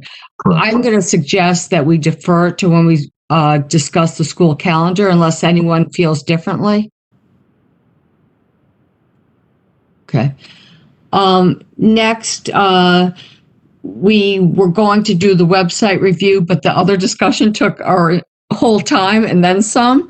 And in addition, when we did talk to Mr. Beers, he brought up some comments about our school district website. And I think it would be very beneficial to have his feedback when he comes on board, because he did bring up some valid points during the interview process. We did not have any walk-in items. Our next meeting is June 10th at 5:30, and this meeting concluded at 6:45 p.m. And next, we are up to Finance, Facilities, and Transportation with Mr. Singer. Our next meeting is on June 7th. Okay. And next, we have Mrs. Hurley with Personnel. Okay, so we met on May 17th. Present were myself, Mr. Joshi, Mrs. Levitt, Mr. Walker, Dr. Fonder, and Dr. Fraccara. The first thing we did, as always, is review the personnel addendum, and we got into a little bit more specific discussion related to the athletics portion of the addendum, which included the process of coach approval. For example, the committee would like to see all the fall coaches approved on the same addendum or addenda if we're splitting it up, etc. Same for spring, same for winter, all the seasons. Then talked a little about, Dr. Fonder informed us that the ESY and summer learning staff would be listed on the addendum that we have tonight. It wasn't on the draft we looked at that night. We discussed, I'm sorry, any questions on those? I broke my own rule. We discussed that some summer projects related to curriculum will be led by some of the 10-month supervisors over the summer, and the committee was in support of that. Any questions? An NJEA officer that is employed by our district requested to extend their unpaid leave of absence, and the committee supported that as well. Any questions? Okay.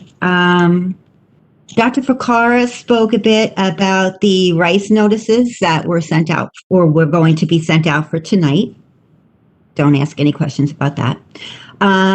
We looked at the evaluation rubrics and instruments that are on the agenda tonight. They haven't changed since the last time, but we need to approve them annually. Are there any questions on those? Okay, we reviewed the draft of the high school coach job description, which at the time was just called coach. And we made some suggestions for revisions, which Dr. Fonder did for us, and you see it on the agenda today. Any questions on that? I don't know if you want me to ask now, Lynn, or later, but I guess in the coach's description, do we have any kind of guideline that, for example, if the coaching position extends over spring break, if the sport, let's say, starts early before school or extends over some kind of break during the school year, that they need to still be there, that they cannot take vacation, for example, and not be there for the team during that time period? Well, that's a good question, Dr. Fonder. That specific information is not in the job description. That's something that I think is common to coaching, but it isn't something that we put in the job description. So if the board wanted to add it specifically there, we could do that. I would recommend it because I know I did experience coaches going on vacation during that time when I just would recommend that it be included so that people know that that's a responsibility as part of getting that stipend.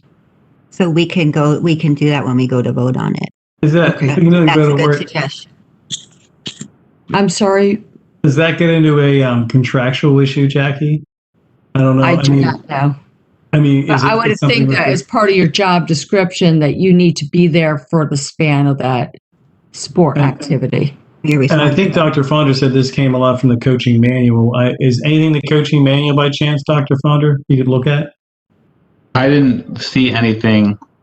I wasn't looking for something specific to this point until the question, but I didn't see anything that was specific to that point, but I can take another look through it. Yeah, I guess it's also what's expected too. We could check the contract. Generally, something like that would be more appropriate to the contract than the job description. Is there a separate contract for coaches that they sign, Dr. Well, our pay scale must be included in our contract, and in there we could make sure that there's something that speaks to staying for the entire season, seeing through an entire season. Okay. Wherever's the appropriate place. Yeah. Okay. Was that it on the coaching job description? Okay. We're continuing to form relationships with universities to help bring in student teachers. Any questions regarding the student teachers? Okay, we then reviewed 3 policies. 0145 is on for tonight, which is the board member removal, I believe, although that sounds harsh. There were some questions regarding the 2 policies that addressed postnatal accommodations, one for staff and one for teachers. And Dr. Fonder is consulting with the attorney regarding those questions, and we're going to discuss it at our next meeting. Then Drs. Fonder and Ficara spoke a bit about how we can support practices regarding gender equity. And we also discussed the process of being certified as a substitute teacher. Any questions on those? Lynn, can I go back to the university, the student teaching for a second? Of course, I went too fast, sorry. No, you didn't. With the university agreements, have we established some agreements with, again, some diverse schools so that we can expand our pool of applicants to different groups? Yeah, so we're focusing on the local universities, and each one has a different agreement. So we're kind of going through them one at a time to understand what they are looking for in affiliation agreement.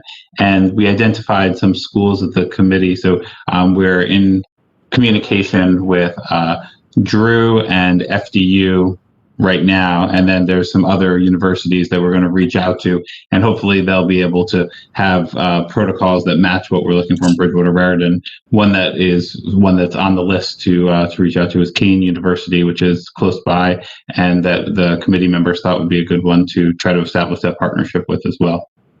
Okay, thank you. We also talked about others as well. We talked about Rutgers, College of New Jersey. We talked about lots of good colleges and universities that are near Bridgewater Raritan. So we'll kind of build the list of universities that we have this relationship with, where it's not just that one student one time wants to come to Bridgewater Raritan, but where they know that we're a district that would accept student teachers every semester that they have them. Okay, but also students of diverse backgrounds, I'm assuming. Yeah, so the goal with student teaching for the university is to place their students, and so in doing that, they're looking to place all of the students, but certainly that's something that we can make a priority of ours. And I've talked to the different people at the universities about what our priority is as a school district. Okay, thank you. Hey, Lynn, I just want to go back one and ask Dr. Fonder, policy 0145. You did consult with our attorney, right, to change the wording up there. Yeah, so item number 2. The copy that the board has the changes color coded. So the Okay. red are the Strauss-Esme language, and the blue is from our attorney, who agreed very much with the board members that the language was not precise enough. And so the version of the policy that we'll have is like upon swearing in instead of upon election, which was the wording that we didn't feel was precise enough. Right, so upon swearing in, right. Okay. I just want to make sure that he was consulted. Oh, yes. Yeah. So That's very different than what was in before. Yeah. Yeah. Yep. Because I think it just said it was more vague before. Yep. Right. The original from Strauss-Esme said upon election or appointment. Right. And so Doug Silvestro agreed that there could be better language. So we tried to keep it as close to Strauss as possible, but acknowledging that needed to change. And so we went through a couple of different versions of the language, but ultimately he came to, I think, what might have been suggested by a board member in the personnel committee upon swearing in. Okay. Did you get that feedback back, Dr. Fonder? Did you get that feedback back to Strauss that it was ambiguous in a way?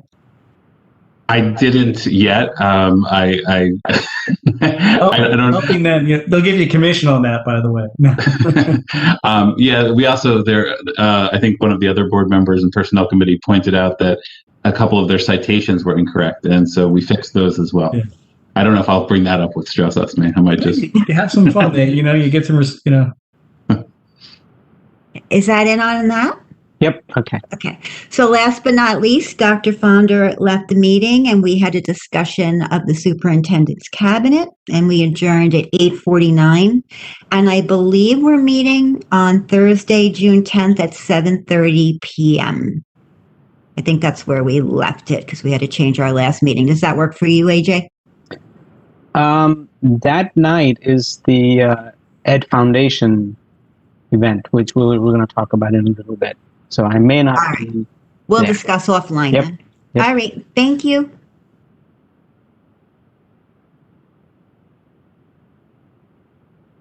Thank you, Mrs. Hurley. Next, we're up to the liaison and delegate reports. Does anyone have any? Barry, should I go or you? Yeah, so just want to let everyone know that on Thursday, June 10th, the annual the Education Foundation of Bridgewater and Raritan is going to be having their Toast of BR event. It's a great fundraiser. It's a great event for a great cause, and I just wanted to let everyone know that please, if you can, join in. This year, it's going to be held at Bruno's Bistro in Warren. With your purchase of your ticket, which is going towards a great cause, you get a 3-course dinner plus dessert. There will be, sommelier there with wine pairings, and it's a great event. I have been attending for the past 3-4 years, and it's a great cause, great event, meet friends. So just wanted to let everyone know that. Thank you, Mr. Joshi. Mr. And actually, one thing, the website for that event, if you want more information, is edfoundbr.org. And if you go on there, they have all the information there. Great, thank you. And Mr. Walker, did you have something? Yeah, we had our final CSA meeting of the year. Dr. Picaro gave them an update about what was going on. The CSA discussed the camps that they have going. They also said that the CSA received a donation to go to all the PTOs from the Mask Angels. The Mask, I may have their title wrong, I'm part of it, the Mask Fairies, I think. Mask Squad. Squad. Thank you very much. I think it's Vaccination Angels. Yeah, I'll get them all confused. Apologize. So they gave the PTO the spread between them all $5,000, and they're looking at the summer programs. I'm sure they're going to come back to us and speak to us, the FFT, about facilities use in the near future if they haven't already. So that was from that. So. Okay, thank you, Mr. Walker. Anyone else? Okay, we're now up to the first opportunity for public comment. Individuals and or groups are invited to present their concerns, comments, and requests to the Board of Education at this time for action items only. In accordance with board policy, members of the public are allotted this opportunity to address the board for a maximum of 3 minutes during this period of the meeting.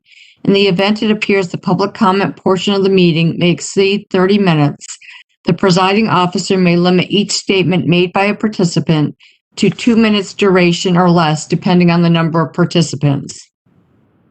As the meeting is being conducted remotely as a virtual meeting, public comments can be made via the following options. Joining the meeting at https://bit.ly/30cxqfh, calling in at 1-415-655-0001, access code 182-088-6573, email or letter received by the board secretary prior to 4 p.m. indicating the person's desire for the email to be read as public comment.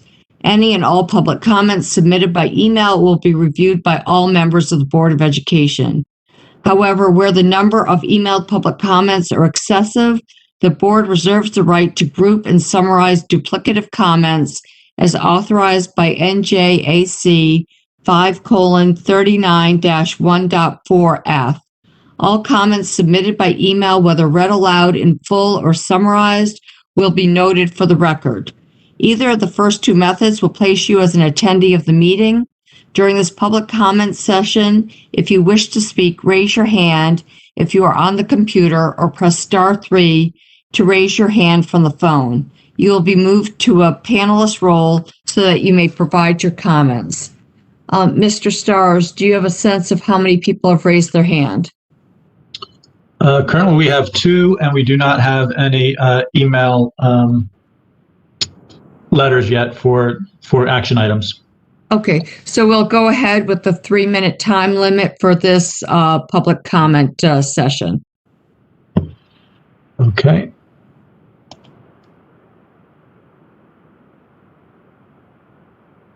And the first person will be Sanjay Iyer.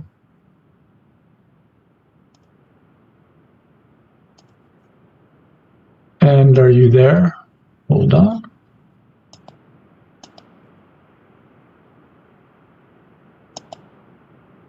Sanjay, are you there?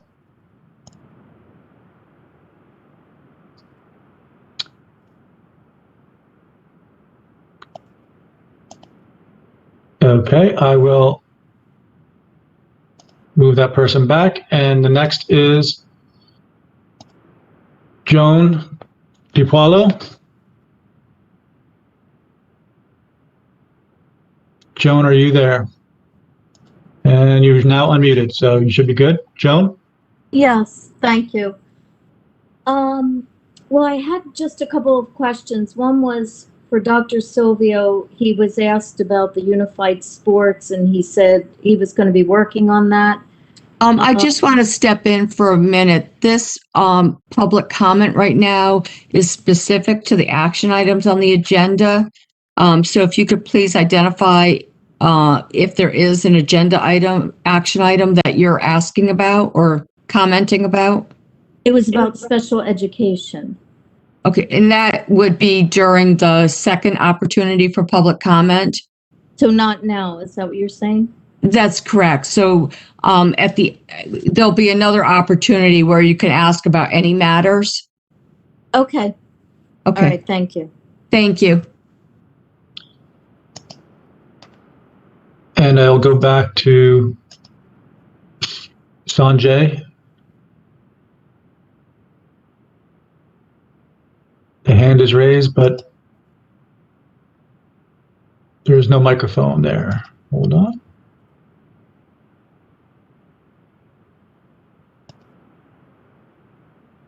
Sanjay, going once. Okay. And one more attempt for anybody else for their hand raised, and there are none. Can I ask a question real quick? Do people have to know, using this system, that they have to go to settings if they're on a phone, or what do they have to do to make sure that that WebEx that their microphone will connect with the software? Is there something we could tell the public that they have to check on, or to make microphone accessible? Because this has been happening a lot, and if we could help it facilitate the communication by letting them know what specifically they have to check on. Well, we have the directions for the phone for actually going in at WebEx. I guess it might be dependent on their computer for the microphone piece. I'm not. We'd have to look into that. Okay. Mr. Stars, can we give one more shot at it and then we'll go on? Okay.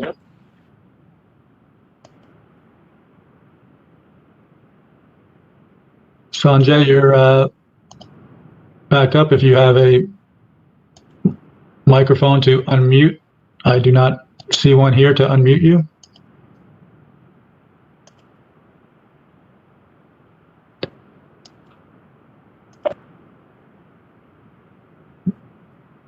I do not see anything, so. Okay, thank you for trying. So we'll now close that opportunity for public comment. We're now up to item 11 on the agenda, approval of minutes, May 10th, regular and closed session, and May 11th, regular and closed session. So moved. Second. Okay. Any discussion? Okay, roll call, please. Mr. Joshi, Yes. Ms. Levitt, Yes. Mr. Singer, Yes. Ms. Sandler, Abstain for both on May 10th, yes for both on May 11th. Mrs. Hurley. Mrs. Hurley, Sorry, yes. Mrs. Gladstone, Yes. Ms. Lee, Yes. Mr. Walker, Yes. Ms. Barlow. Yes, motion carries. Next, we're up to personnel 2141 through 2143. Is there a motion? So moved. Second. Any discussion? I am going to suggest, did I miss someone?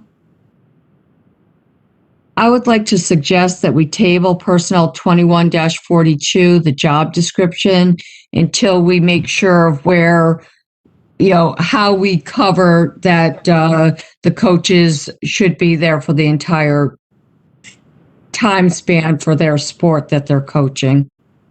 Okay, we have others coming too, so we could do them all at once. So we need a Is that motion. an amendment to the motion then? Can Jackie, as president, make the motion? I don't think I can. I make the motion to table the job description for the coach. And I'll Second. Okay. Roll call, please. This is the roll call to table it. Correct. Mr. Joshi, Yes. Ms. Levitt, Yes. Mr. Singer, Yes. Ms. Sandler, Yes. Mrs. Hurley, Yes. Ms. Gladstone, Yes. Ms. Lee, Yes. Mr. Walker, Yes. Ms. Barlow? Yes, motion carries. So now we are back to Personnel 2141 and 2143. Is there any other discussion? Okay, I just want to say I'm happy to see that the summer programs are all staffed. You know, the catch up on the learning programs. It was great to see all those names there. It means the programs are going to be in place and fully staffed in the ESY. I just want to comment on that. Thank you. And roll call, please. Mr. Joshi? Yes. Ms. Levitt? Yes. Mr. Singer? Yes. Ms. Sandler? Yes. Mrs. Hurley? Yes. Ms. Gladstone? Yes. Ms. Lee? Yes. Mr. Walker? Yes. Ms. Barlow? Yes, motion carries. Next, we're up to Curriculum 2122. Is there a motion? So moved. Second. Okay. Any discussion? Okay, roll call, please.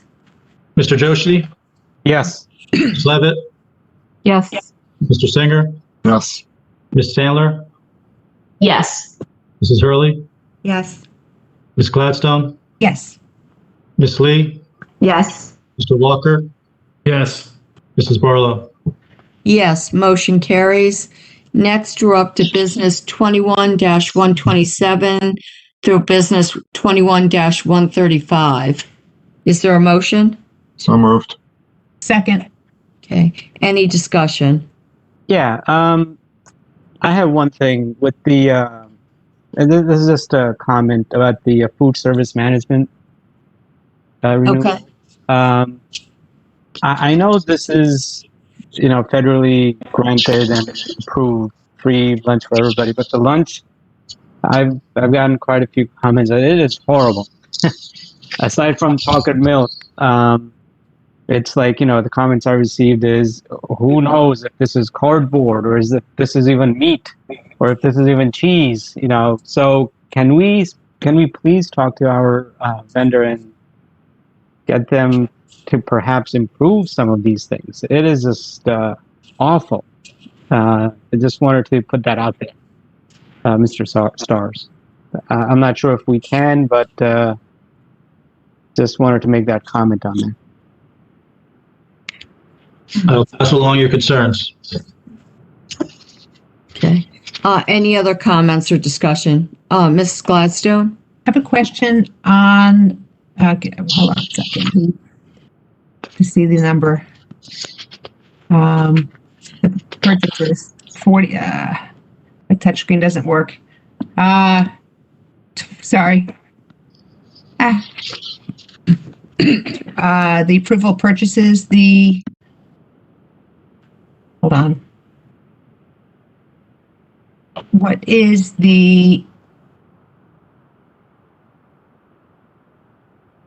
I'm sorry.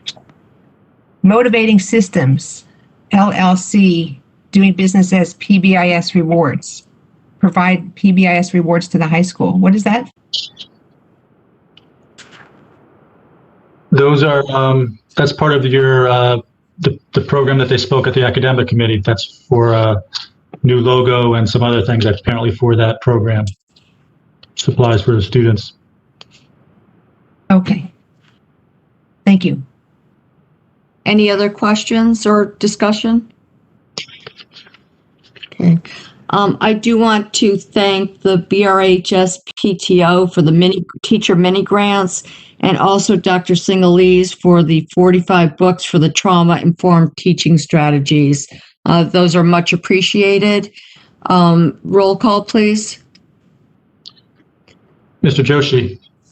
Yes. Ms. Levitt? Yes. Mr. Singer? Yes.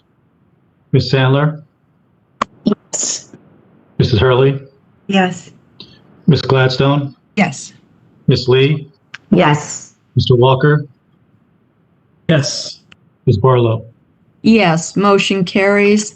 Next, we're up to Special Services 21-37. Is there a motion? Second. Any discussion? Roll call, please. Mr. Joshi, Yes. Ms. Levitt, Yes. Mr. Singer, Yes. Ms. Sandler, Yes. Ms. Hurley, Yes.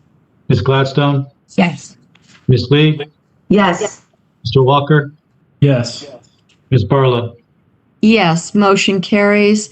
Next, we're up to other 21-46 through 21-48. Is there a motion? So moved. Second. Second. Any discussion? Yeah, I want to discuss the school calendar at this point. Sure. So first, a good thing. I'm happy to see that MLK Day is off for all. Having looked at the comments, I saw a lot of requests from teachers to move the PD off so that they could enjoy and recognize their MLK Day. With regard to the other changes, my question is, did the recommendations come from the administration, or was the administration directed to make these changes as a result of the survey?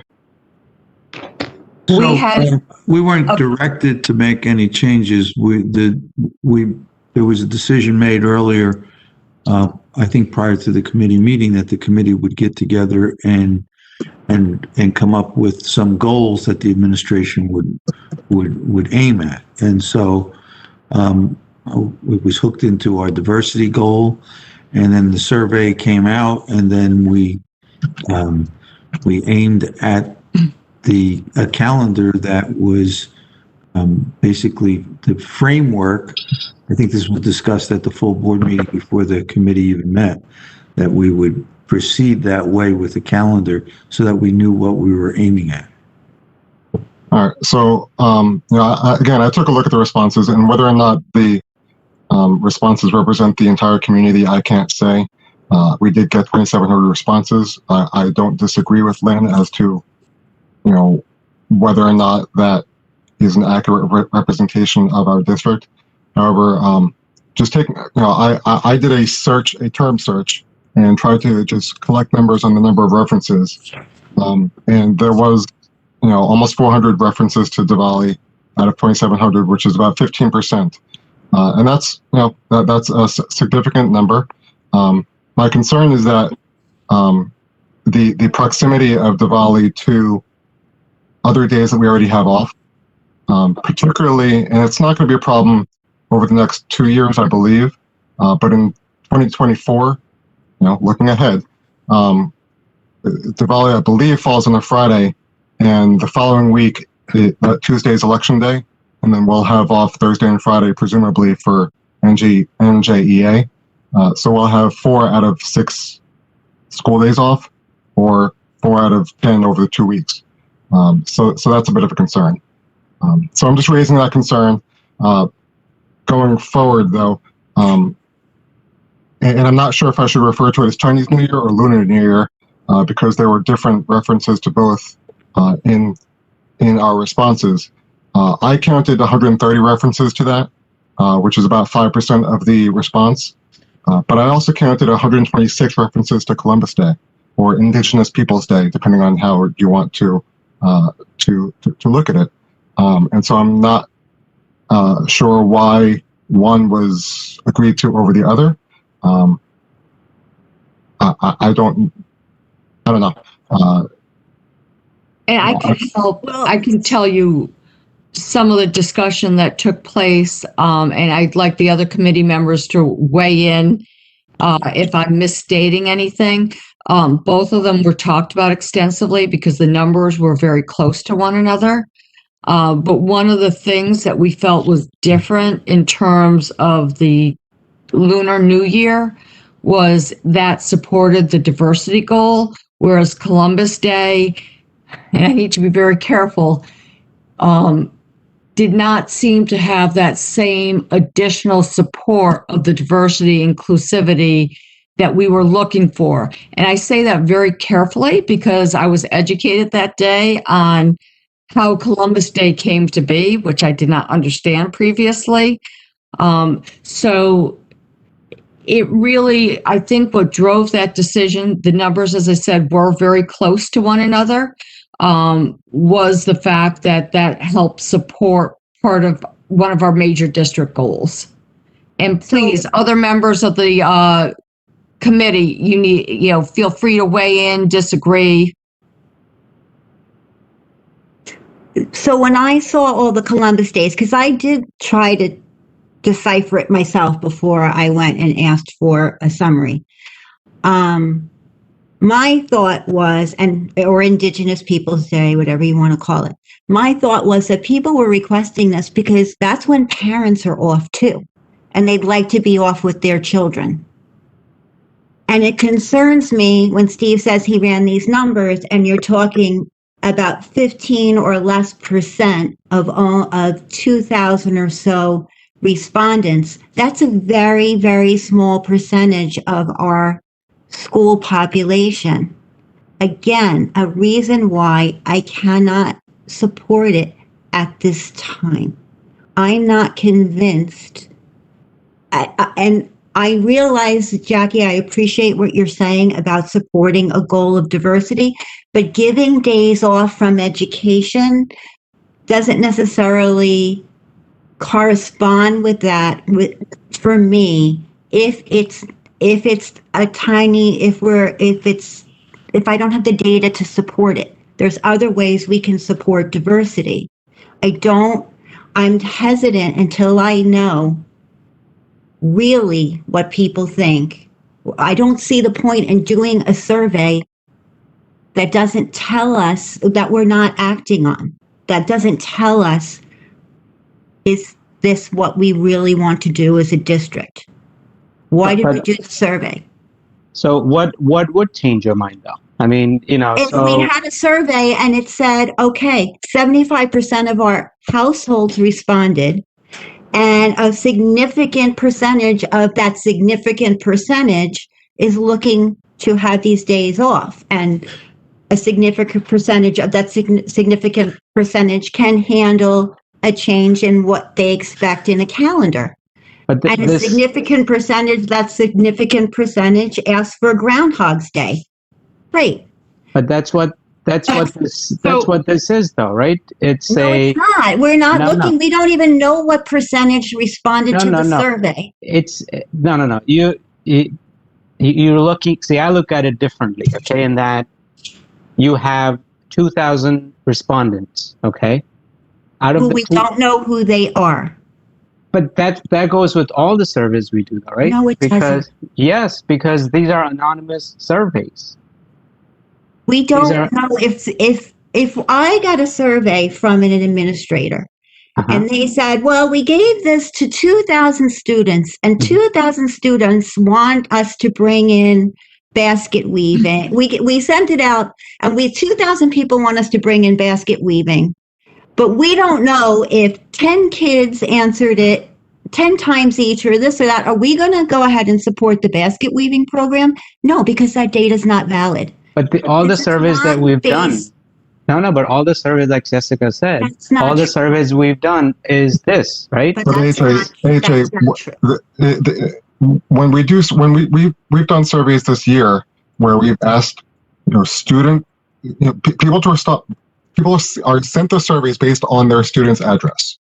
So it is connected to PowerSchool through a certain way where we know who's responding, even without necessarily having that data tied to that student. You can aggregate the data, but that it's coming from within our system. But that's how this was, though. This was from these emails were sent to parents. It's different. Guys, just another way to maybe look at this, because I hear what everyone's saying about the survey. I think there's something to it, but maybe to look at it a little bit simpler.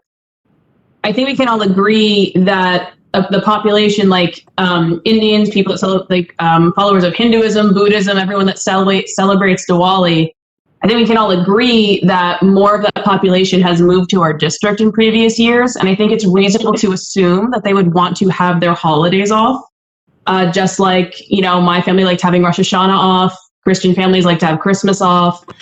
Maybe it's worth it to look at it that way as well. I think that's sort of what Jackie was getting at a little bit with directionality. Like, yes, we wanted a survey, but also we do know that that's true, which I just did want to bring up. It's not based on nothing. It's on there's no Indian population here. to Right. support that holiday being off. Absolutely, and I was going to comment. I don't think we can do it based on if 75% of the population responded and a large population wanted a holiday versus a small population. We can't do it that way because then you're not going to recognize the holidays of minorities, and you're not going to give those people the day off. Absolutely agree. I don't agree. I don't think that that's how we need to do this. But I am concerned about how some of these dates were addressed. I mean, 391 is not an insignificant number of responses in my mind. Right. So I agree with Steve that first that 15% to me, 14 or 15% is a significant part of our population and should be addressed. And to be clear, I'm population of respondents. Population of respondents. I mean, to Lynn's point, like this survey wasn't, I brought it up in the meetings that I didn't feel before we sent it out, that I didn't think we were going to be able to get the kind of data we wanted. My biggest problem is that I don't think we asked the question we wanted to hear the answer to. I don't think we wanted to ask the public whether they were, and I might be wrong, whether they were supportive of celebrating Diwali or not, for example. I think we wanted to know, how many kids does this impact? How many kids have to miss school or don't have to miss school and have to go on a religious day that is important to them? And we didn't ask that question. And there were definitely people that I counted in my close to 400 responses that were saying, hey, I think, and which is great, in our district that we have that there are people that are saying, I don't celebrate this, but I think we should have it on the calendar. But that doesn't tell us, if half of them were just saying it makes sense and we don't know that they actually are people who celebrate it, then that's not accurately reflecting the impact it has. I do believe, regardless of this data, I think we know enough about our district that Diwali is a significant amount of our population and it should be added to the calendar. But I don't know if we set any parameters for what is a significant amount. Is it 15% of our population? Is it 5%? And like to Steve's point, why did we choose the Lunar New Year or the Chinese New Year as the next one? Did we just say we're picking the top two? Right. If Lunar New Year only had 1% of respondents, but nothing else had more than that, would we have picked that? Versus like we had more than 800, more than double the Diwali that wanted an extra day in February. And I know it's not just about what people want. I know we need to be inclusive when it impacts a significant population, but we need to really ask the right question. And I have concerns about putting this in place because the next year or the years that, Steve's looking ahead at calendars where it really might impact a significant population to have that so much time off in the fall and not later. And if we don't really have a measure of who is being impacted by the current schedule, like why are we making a change that way without knowing?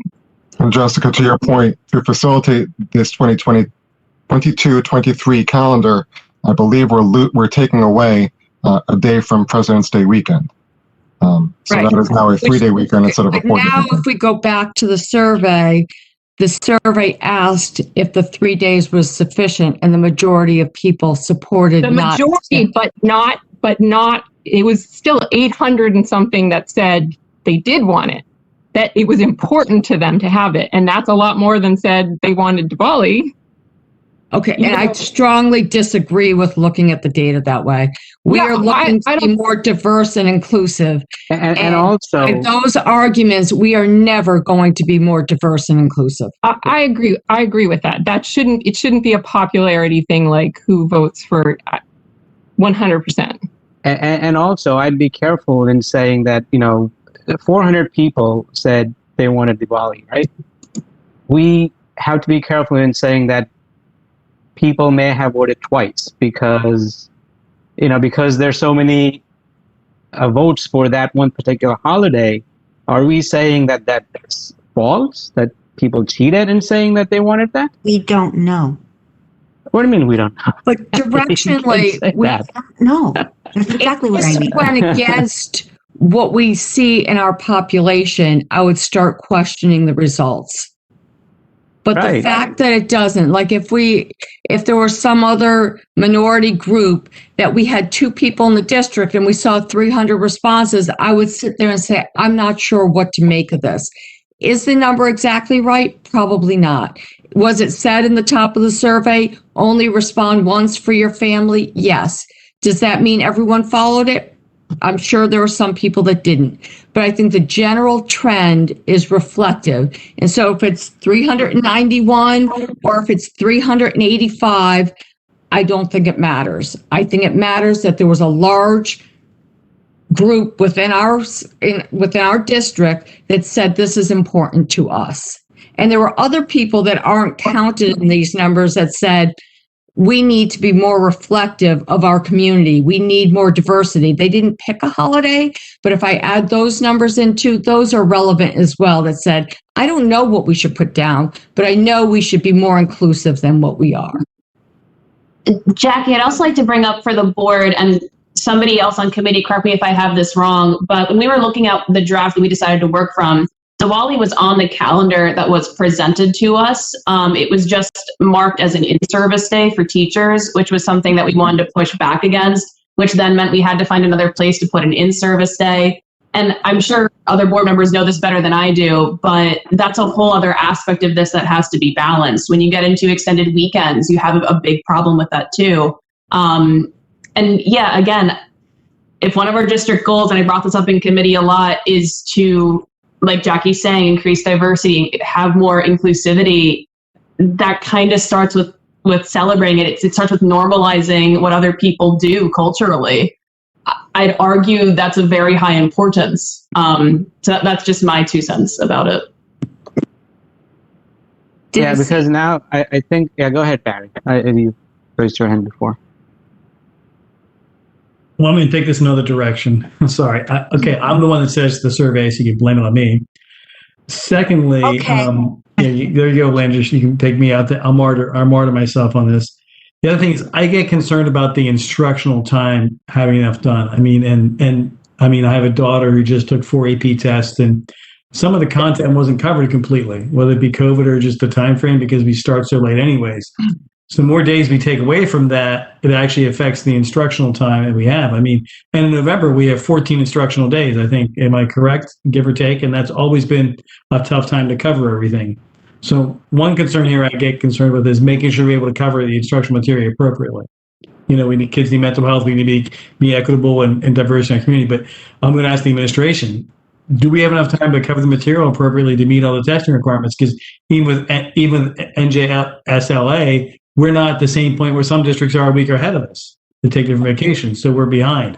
So, you know, there's some actually data supporting that too. So that's another side of this question to ask, as well as meeting the diversity and inclusion in our goals. So we're here to educate them. Do we have enough time to educate them appropriately within the schedule that was presented? And what are the challenges with the new days off? Aren't we still required to have 180 days regardless?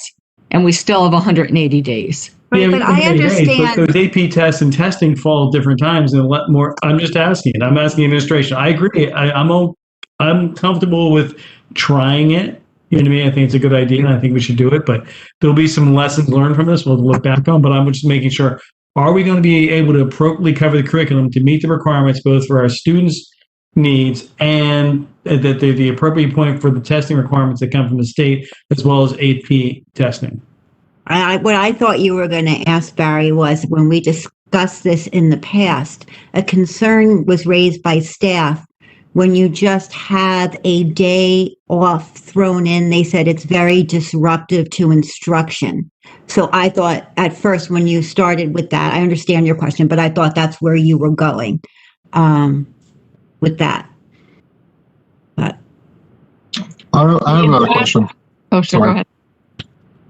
Just looking at the calendar, and I know that the scheduling committee is going to recommence soon, but in in looking at block scheduling, does having a disproportionate number of Mondays off impact the number of times a student might miss a certain class if we go to a block schedule? Block schedules don't have to be based on the day. Yeah. You can arrange. Okay. You could rearrange the A day or B day, etc. Okay. Okay. I'm going to suggest we go around one more time and then we vote. So each person can have one last comment, and then I think we need to go to a vote at that point. Jill, since your hand is raised, I'll start with you. Right.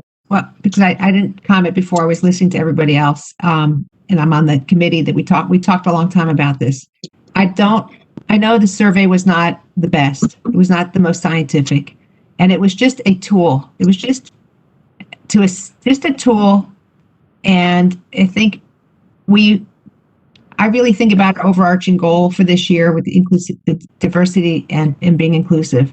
A few years back in 2015, we had a group of parents come to the board asking about Diwali, and they had a petition with 304 signatures. I just looked it up on my mail.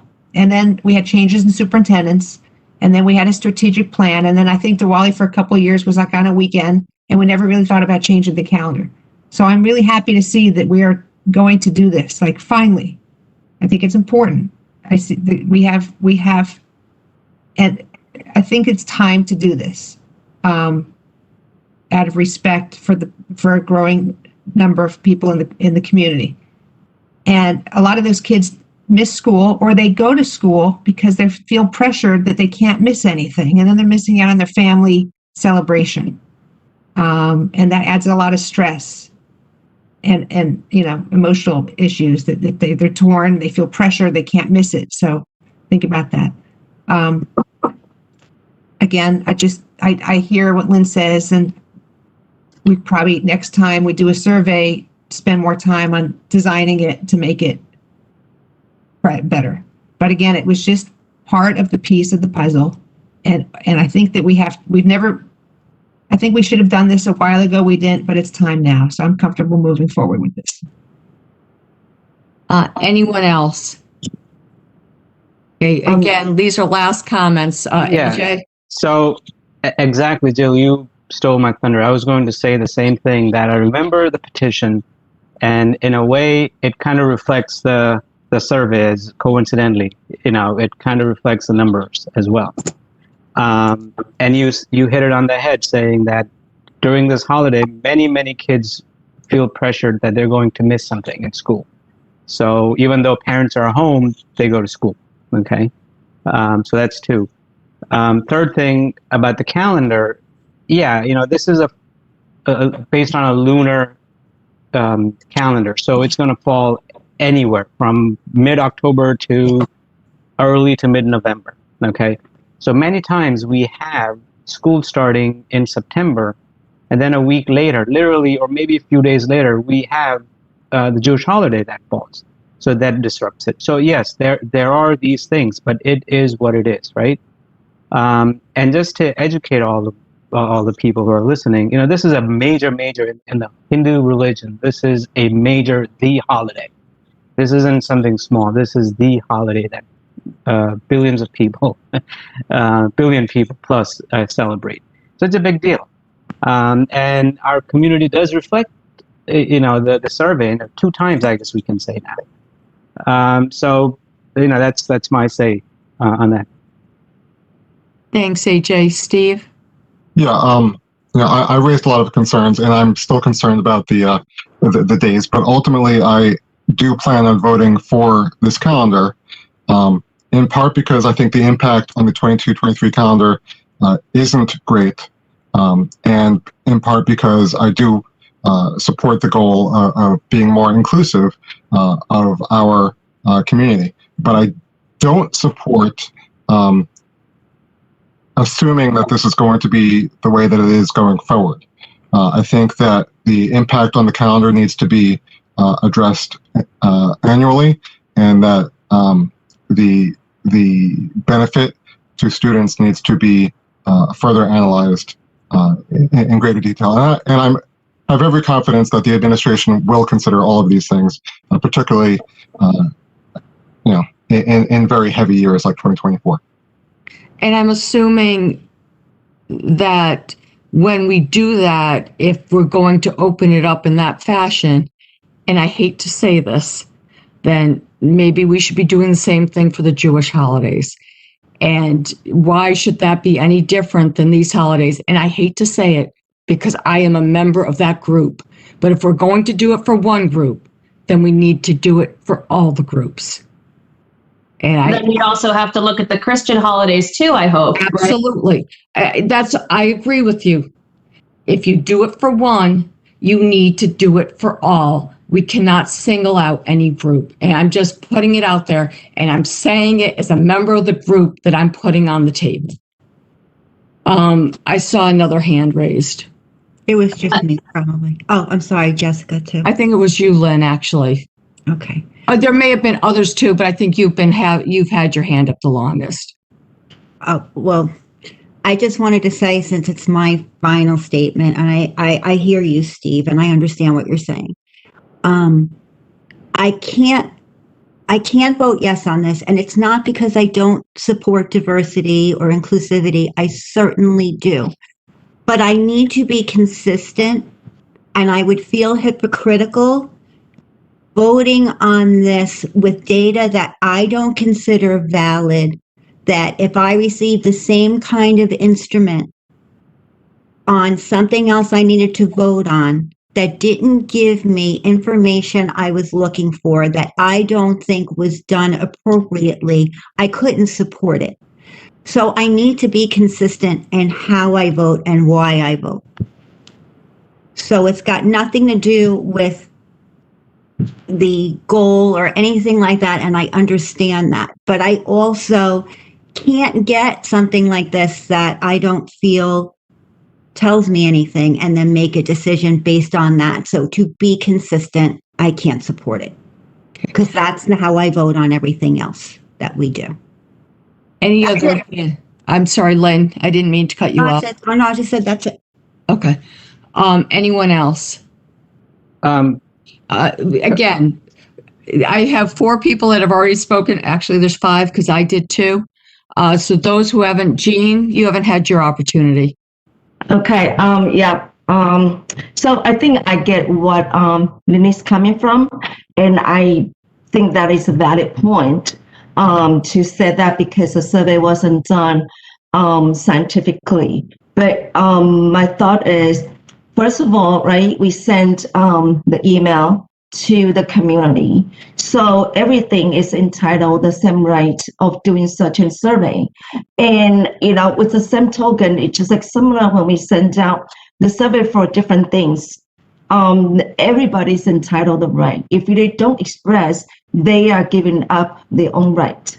So the second point is, I believe that in our survey, we request that per family, right? Like it's like I think it works for like one family for one survey. So I know, maybe there are some family they maybe do a couple of times, but I think it's an honest system and we cannot monitor this. So again, I appreciate because I haven't been spoken about this, and I think because I'm the one that who benefit this, but just being in Bridgewater for so many years, almost 3 decades. And I haven't really benefit anything from this. And my last one is graduating. So if we really push this and make it happen, he would be only benefit for 1 year. But I think that means a lot to me because, as the public diversity is growing in this town, not only the Indian or Chinese, but I think a lot of Asians sit here. They all celebrate the same Lunar New Year. So that's why I think yes, it means a lot to me, and it means a lot to a lot of Asian community here. So I really appreciate that the board has done this to the different ethnic group, and And so, but I agree with Lynn, and I think that's a valid point. And I also agree with Steve, because it could we need to look at, because this lunar calendar, it flows every single year, and then it could have other impacts on the teacher schedule, on different things. But if we weigh the different things. And I think, if we're talking about inclusivity and then the diversity, I still think that I would really support this. And I also agree, and I really appreciate with what the comments that Jackie just made. If we would have done this, we have to do it for all the holidays. So, what I'm saying? So I think that agree to me. Again, to me, I think that this is just important. And but I'm open for other board members to make comments. Okay. Jessica, you have your hand up again. Last comment. Okay, I'll say, I do think I'm comfortable voting for this, and I agree with Jill that it's time for this. It's time to diversify our holidays, and I have no issue. Whether or not the data is perfect, I know that we have significant Indian population and Asian population in general.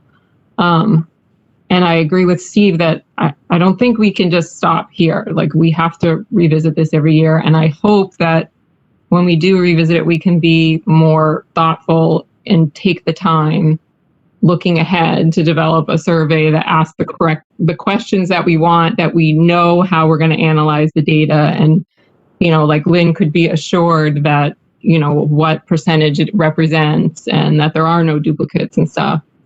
My one concern is that my reason for bringing this whole thing up was not the diversifying the holidays. And while I do agree that that's very important and goes with our goals, it was my mental health concern for students over the huge long break through January, February, and March, because the spring break moves around. And now we only have a 3-day, even though, a good chunk of people really it wasn't the majority, but a good chunk really wanted it. I can get behind that. Maybe diversity is more important, and inclusivity is more important than that per se. Like with those one day, like we can make that judgment call. However, could we make the February break a homework break like we did the previous year? That is supposed to be on there. And if it's not, we did agree to have that 3-day weekend be. I didn't see that on there, but maybe it is. If you want to check, because that was agreed to in that meeting. Yeah, it doesn't say it. So Dr. Ficara, could we make an adjustment? I guess when we come to vote on it, I would like to make that adjustment because I thought we explicitly discussed that.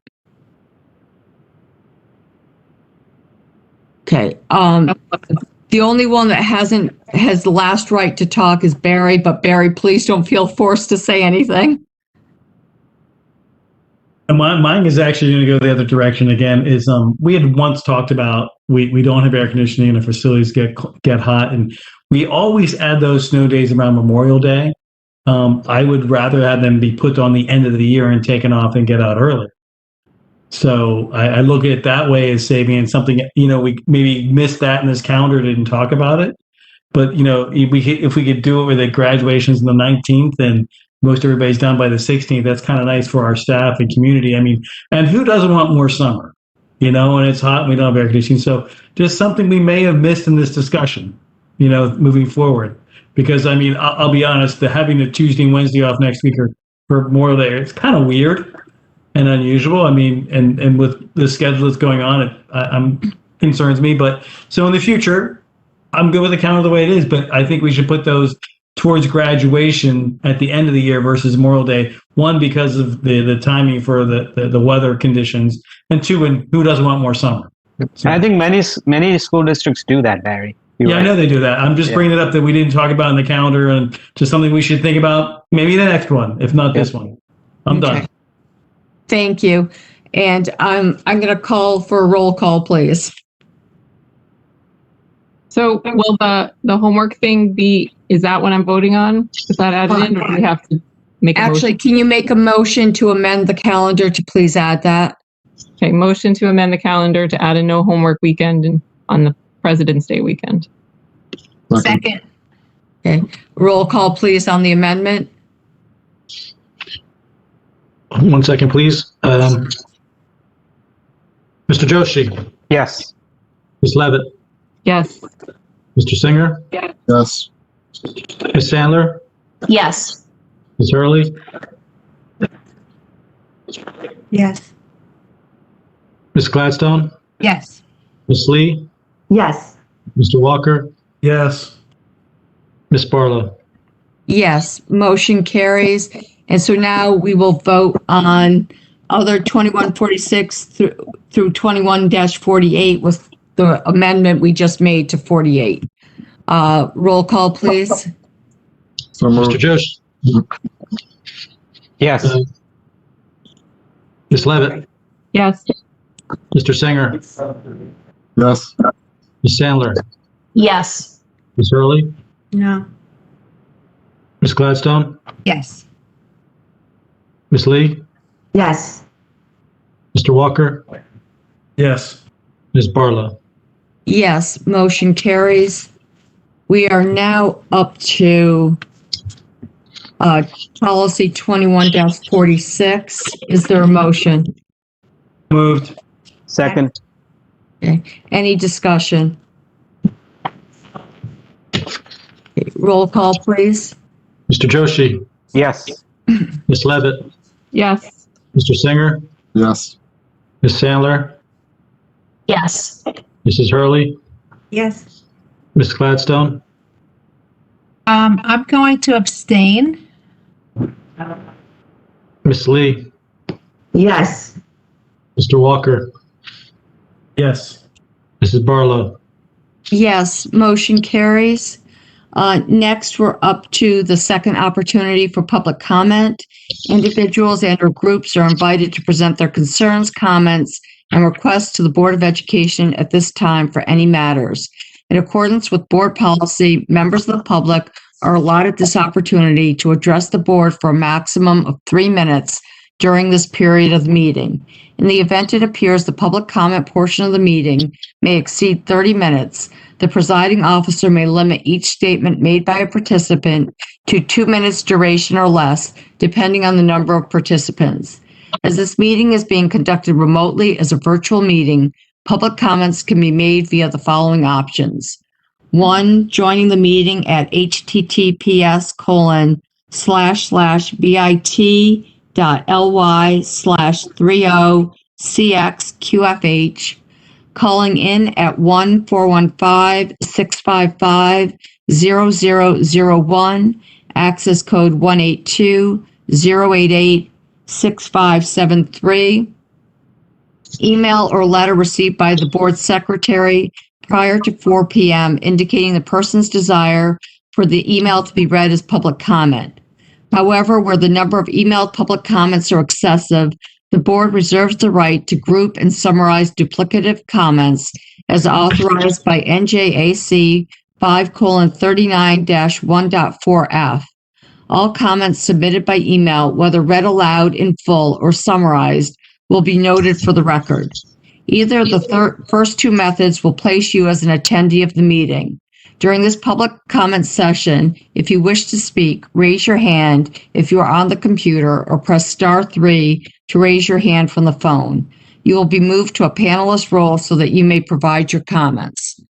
Mr. Stars, do we have a sense of how many emailed and comments and how many people have raised their hand? Yes, we have 3 emails to be read and currently 1 hand raised. Okay, so we'll go forward with the 3 minutes allotment of time. So the first email to be read is from Deanna Nye. Good evening. I would just like to ask you all to please stand up to the governor for some of our children in this district. Tell the governor many kids need an option for the fall that does not include removing children from public school. Homeschooling will not work for many families. No matter the amount of funding from the state can protect some of these kids.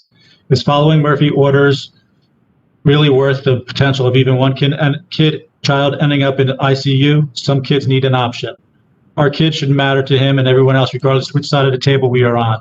My kids need an option for the fall. We understand this all will come from the governor, but everyone needs to start standing up for what is right. As always, thank you for everything you do. Sincerely, Mrs. Nye. Next email is from Aaron Santos. I wanted to comment tonight specific to the experience I've endured along with many of my friends and fellow classmates.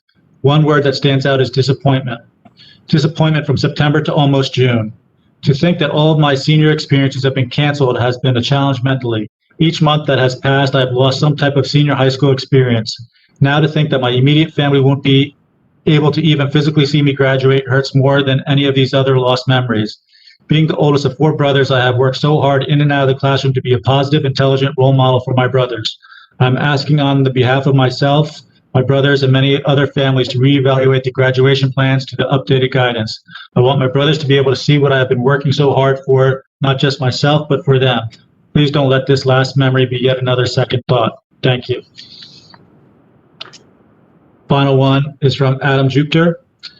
Dear Dr. Ficara, I'm writing because the COVID-related guidance is changing rapidly, and I'm hopeful you will clarify the situation with BRHS graduation tonight during the Board of Ed meeting.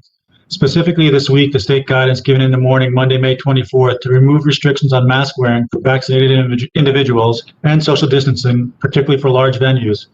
This was followed by an email from Dr. Ezel received around 1 p.m. the same day stating masks and social distancing will be enforced at the graduation ceremony at TD Bank Ballpark on June 23rd. I understand there's an exception in the lifting of restrictions concerning educational environments. However, the graduation ceremony is being held at a private, large venue facility. Can you please confirm the restrictions will be lifted for this once-in-a-lifetime event for our high school seniors, allowing more than just 2 people to attend and finally get a chance to celebrate this class that has had it so rough this school year? Please clarify the situation for all during the Board of Ed meeting such that everyone can understand the position of the school and plan accordingly. Best regards, Adam Jupiter. So we currently have one person raising their hand. I will bring them into the meeting. This is Christine Jupiter.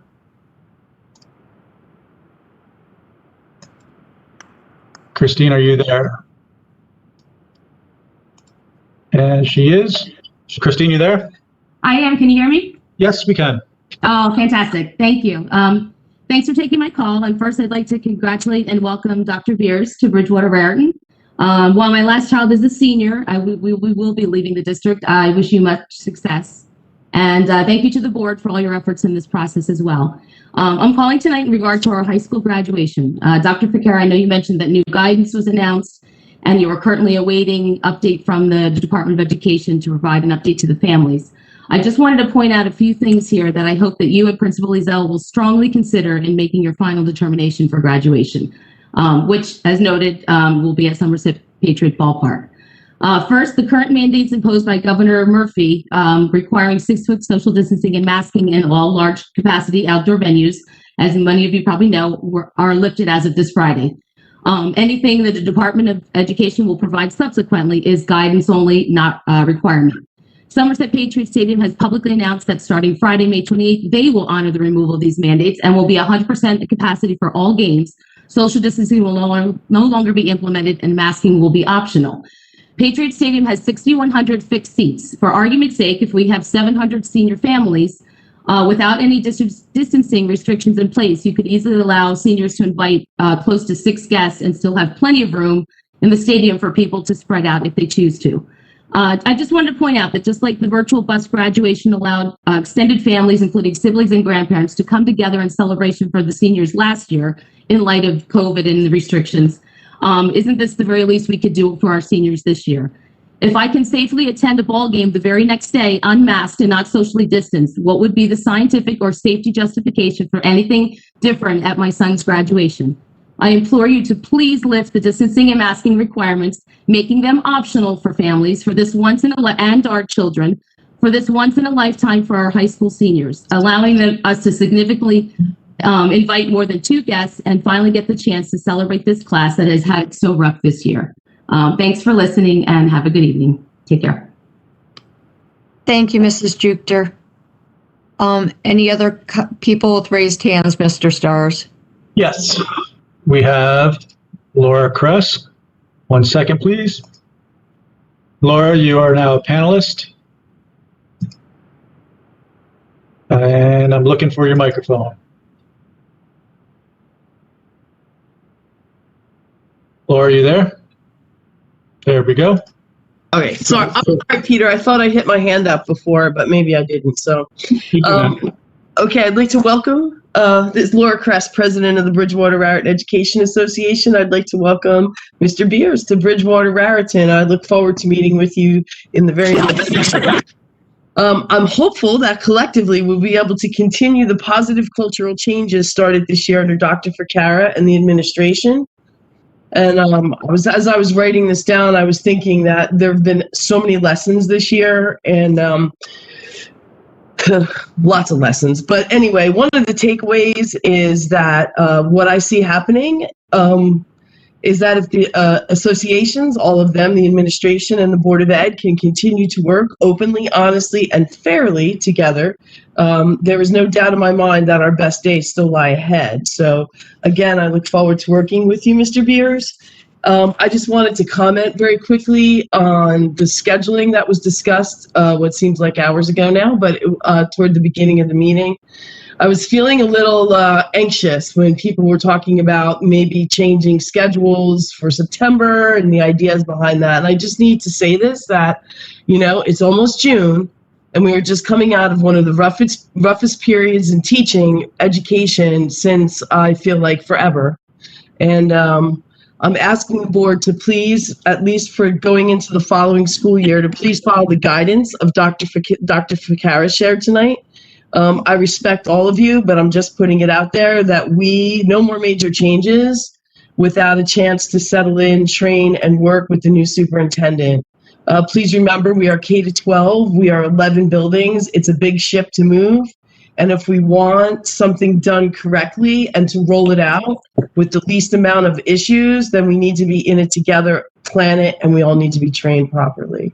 So doing anything, making any major changes to the schedule really will just, it won't be the positive that we all want it to be.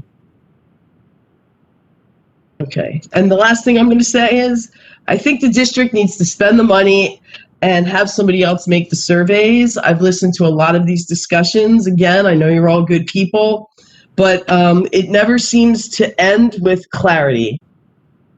I think if we think back over the last 3 or 4 years, the same kind of issues continue to come up. So maybe having someone with a less bias or investment in, you know, what they want to see happen, make up the survey that might be beneficial.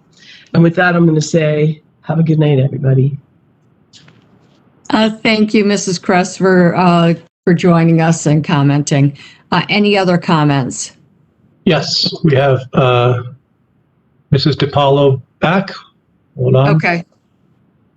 Are you there, Joan? There you go. Okay. Thank you.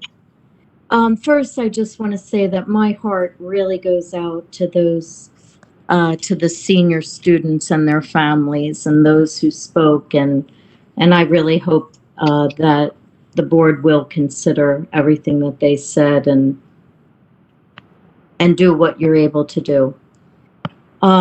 Anyway, I had a couple of things. One was, if we are going to talk about inclusion and everything, I'm thinking about the unified sports. I'm thinking, why can't there be unified music? It's so hard for many of the special ed students to participate in anything. And it's very disheartening, I have to tell you, because, you know, on one hand, like it's been said, you know, we want to keep all these students in the district and everything. The truth is when they go out of the district, they, I believe they experience more inclusion because they have dances to go to. They participate in a lot of things that other students participate in the regular public school that they're not able to.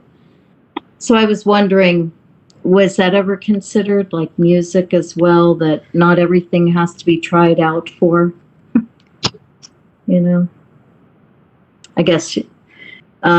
Anyway, the other thing that I wanted to say is that I hope that in your goal for diversity and inclusion and all this, that it's not just driving you to do things either. You know, I mean, I don't really understand what you're talking about when you're talking about positive cultural changes. I wonder about a lot of things that are going on, the SEL curriculum. And I'm concerned about that as a Christian family. I don't know really. I would like to understand more about that, what the plans are and how that's going to come about to the students. Guess that's it. Thank you so much for your time. Oh, just one other thing is I heard mentioned that at Eisenhower, there's 2 LD classes. And back when my son was there, which was years ago, there was 1, now there's 2. And at Hillside, there's none. And he couldn't be at his home school for that reason. And you mentioned you try to keep students as close to their home school as they can. So I'm wondering why one of them can't be at Hillside so they can experience their home school. But thank you, everybody, for your time. It's been a long night for everybody. Thank you very much for your comments. And in case you're not aware, it's not a back and forth discussion with the board, but your comments have been listened to, and I'm sure noted in terms of hearing what you've said. Okay. We are next up to, and Mr. Stars, I assume there's no more hands raised. Correct. Okay, Oh, so we'll now. Ms. Barlow, we just got another one. Okay.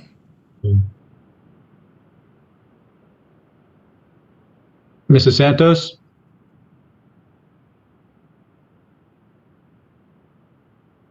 Ms. Santos? Do not see a microphone. Mrs. Santos, going once, twice. Okay. Oh, there she is. Hold on.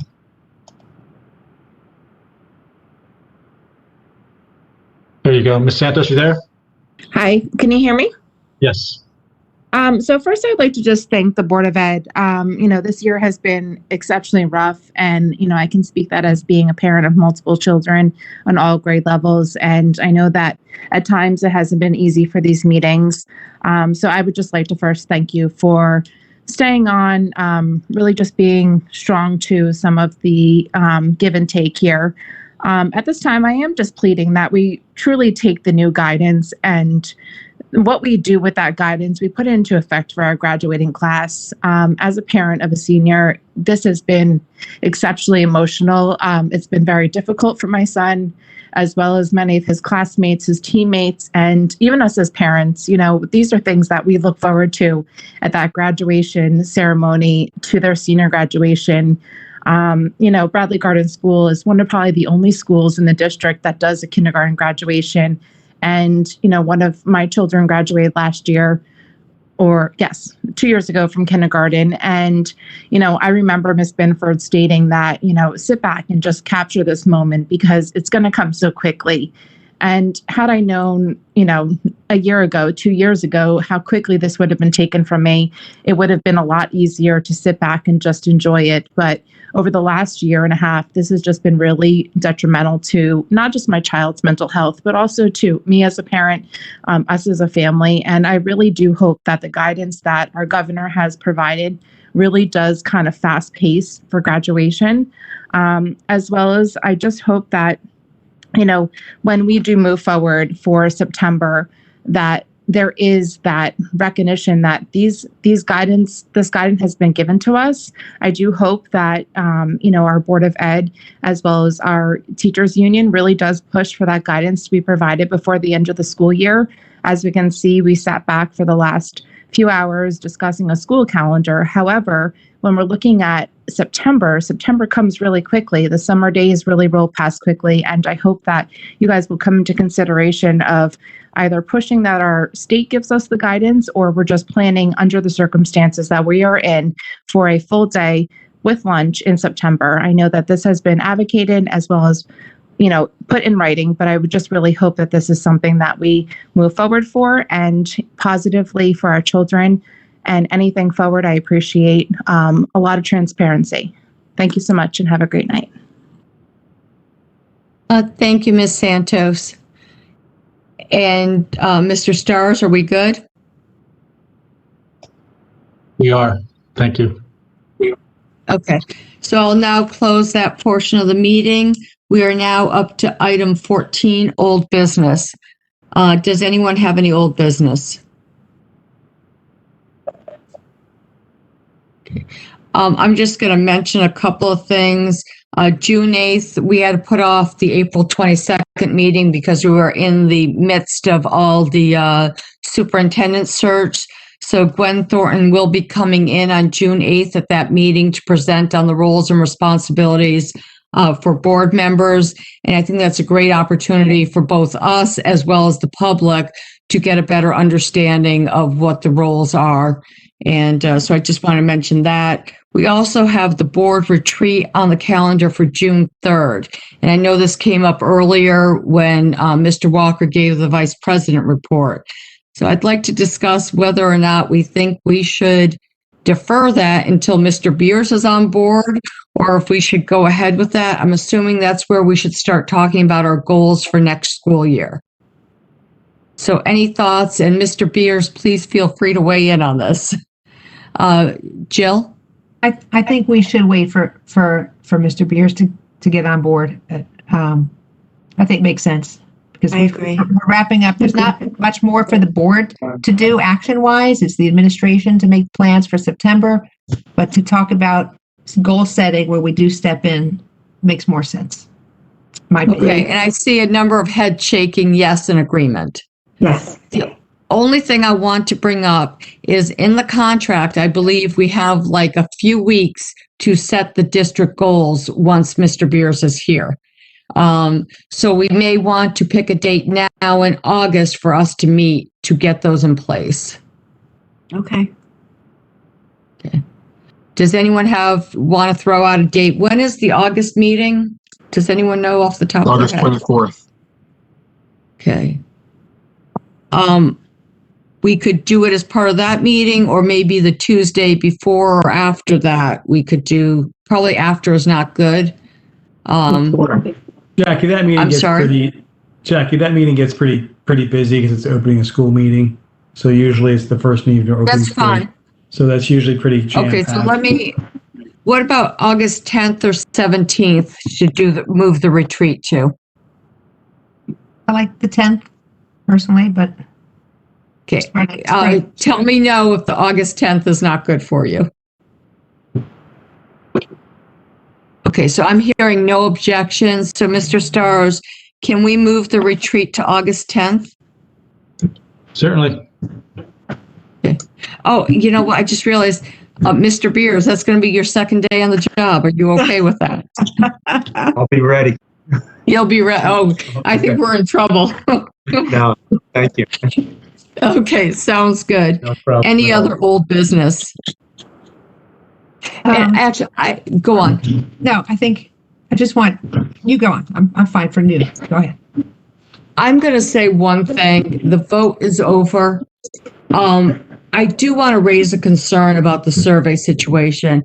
I was a little dismayed about some of the discussion because that survey was sent out to the whole board. Everyone had a chance to comment and look at it. And Lynn, I know you had objections from the beginning about a survey. So with that aside, but I did feel that we all kind of weighed in. I do agree, though, with Laura Kress's comment that in the future, we should bring in an outside consultant. I think that's the best way to handle these things. But I was a little taken aback because I thought we had sent this out to the full board. I thought we tried to get feedback. I thought we tried to be fair about it. Were there things? Absolutely. If there was ways to make sure that people couldn't double vote, if they did do that, 100% agree that we would like to try to avoid those kinds of things. So if people felt that I wasn't inclusive enough in terms of how that survey was done, I can tell you from my heart, I was trying to include the full board in getting that set up. And I think you did. It's not the survey itself. It's the way the data was gathered, to me, had no integrity. Okay. That's not you. It's because we didn't do it per household with no opportunity because I know people that answered it more than once. Do you know what I'm saying? So I think you did a wonderful job. You showed it to us. We talked about it. I don't question the survey. It's what was written and how that was done. What I am questioning is the data or lack thereof that I got back. Okay. And I understand the difference. And I absolutely agree that we didn't have any security in place to make sure people couldn't answer more than one time. Even though it was written, just because you write it doesn't mean people will follow it. And in the future too, when we have our new person doing the survey or whoever it may be, I would like to get everything back with not just a summary sheet that I have to read through, but I would like that data aggregated and then be able to look into the details. Okay, and let me speak to that for a second too. I agree with that as well. I went through doing my searches to find Diwali or whatever, and I was looking for things that I saw many times and, counting them up. But I think we also were shorthanded in the IT department to help us out. I'm going to be very honest. I understand that too. I mean, it just is what it is. But like I said, I need to stay consistent in how I make my decisions. That's just okay. How I'm going to go back. I'm glad I brought it up. I think it's a point well taken. I think Laura Kress's comment is a point well taken. And I think we need to bring in someone outside so that we can feel comfortable with what we're getting. And I think it's money well spent. Anyone else comment? Yeah.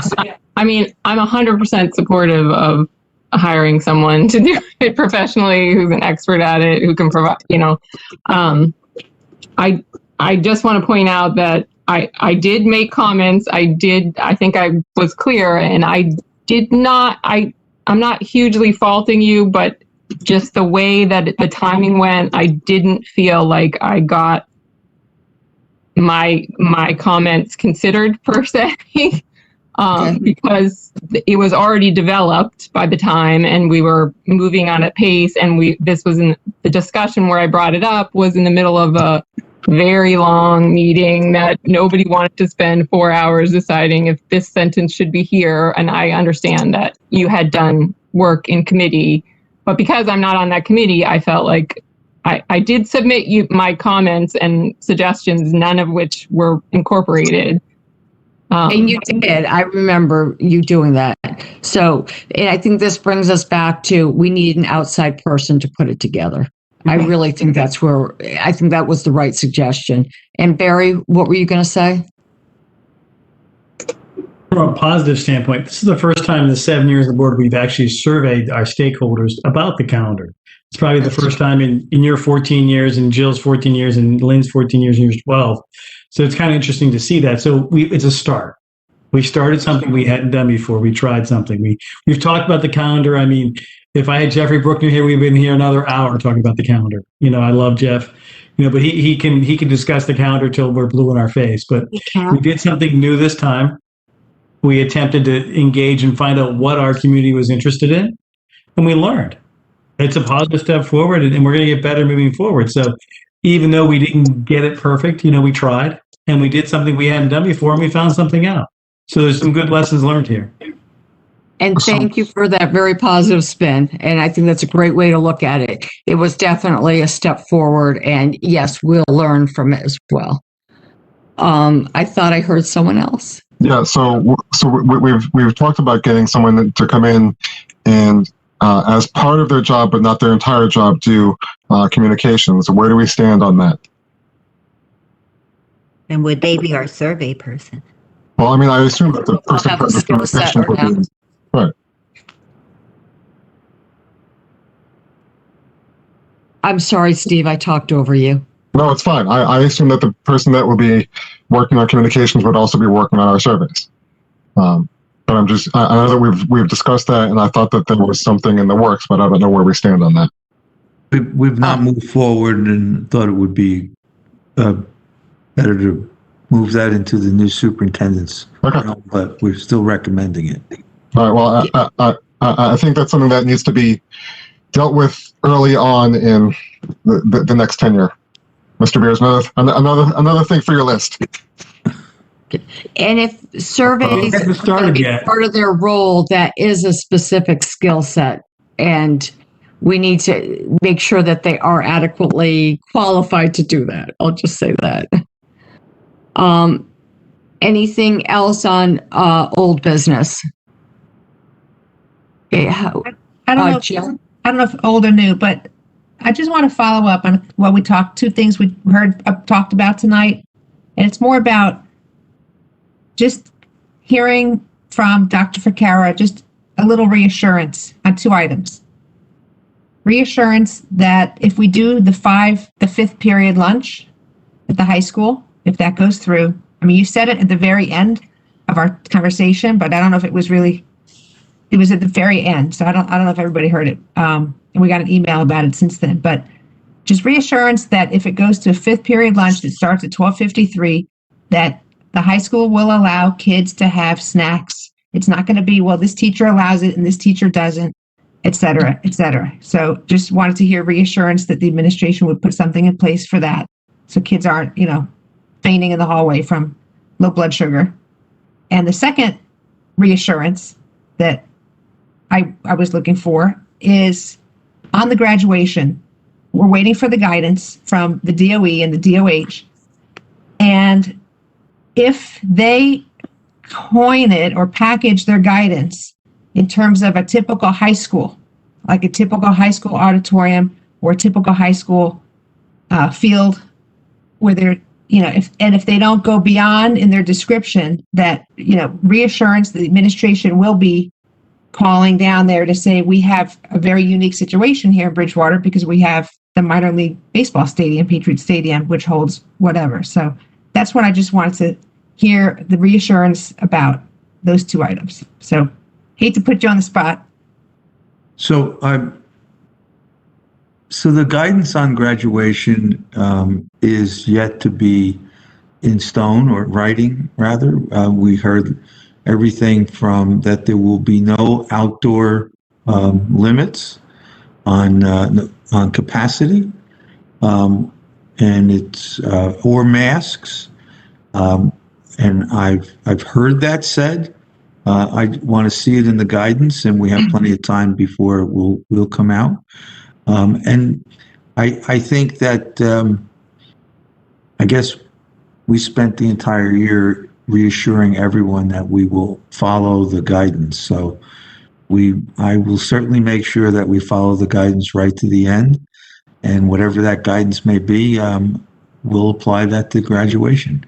But I do, again, as I said, I think things are opening up more and more, and the governor's executive order spoke directly about elementary and secondary schools.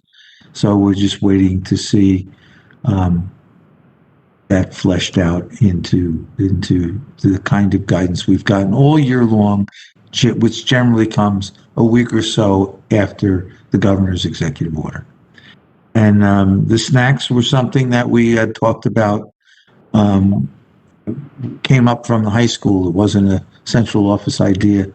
It came up from the high school that they would have snacks in that 6-minute time difference between the classes.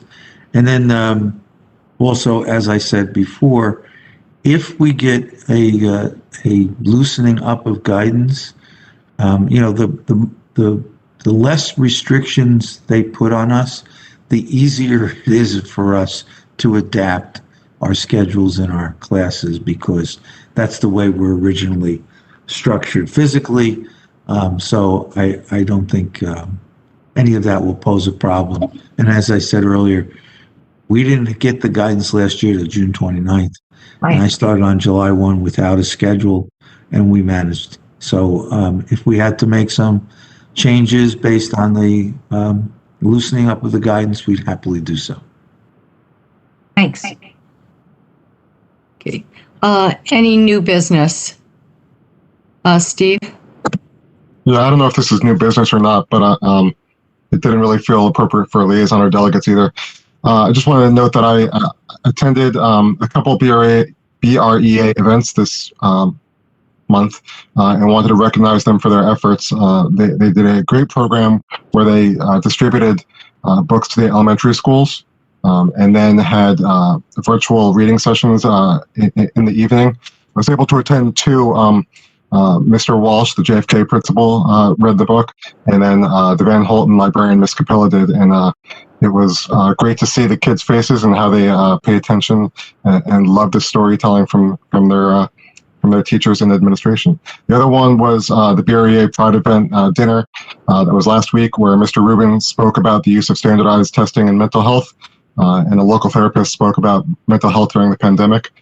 So I appreciate both of those events and the opportunities to attend. Lastly, our district held the Parenting During a Pandemic with Dr. Eileen Kennedy Moore, and I thought that was a fantastic event. I think it was well run. I don't know because I couldn't see what the attendance was, but I'm hopeful, and Ms. Jones mentioned that this will just be the first of many great parenting academies going forward that are addressing issues topical and relevant to our community. So that's it. Thank you. Jessica, did I see your hand up? Yeah. I wanted to bring up the topic of dress codes in our school because this is something I'm getting a lot of parent feedback from right now as the weather gets warm. The current district policy is to allow principals to set the dress codes in their individual schools. This is resulting in standards and enforcements that are inconsistent and that do not always align with the values and goals of our district as a whole. Currently, the dress code and its enforcement at some schools is objectifying and sexualizing our girls starting as early as 10 years old. The culture we are contributing to is one where girls and women's bodies are seen first as sexual objects. Students are taught that it is a girl's responsibility to cover up and to feel shame at exposing her skin, instead of students and staff being responsible for regulating their own distractions and response to the female body.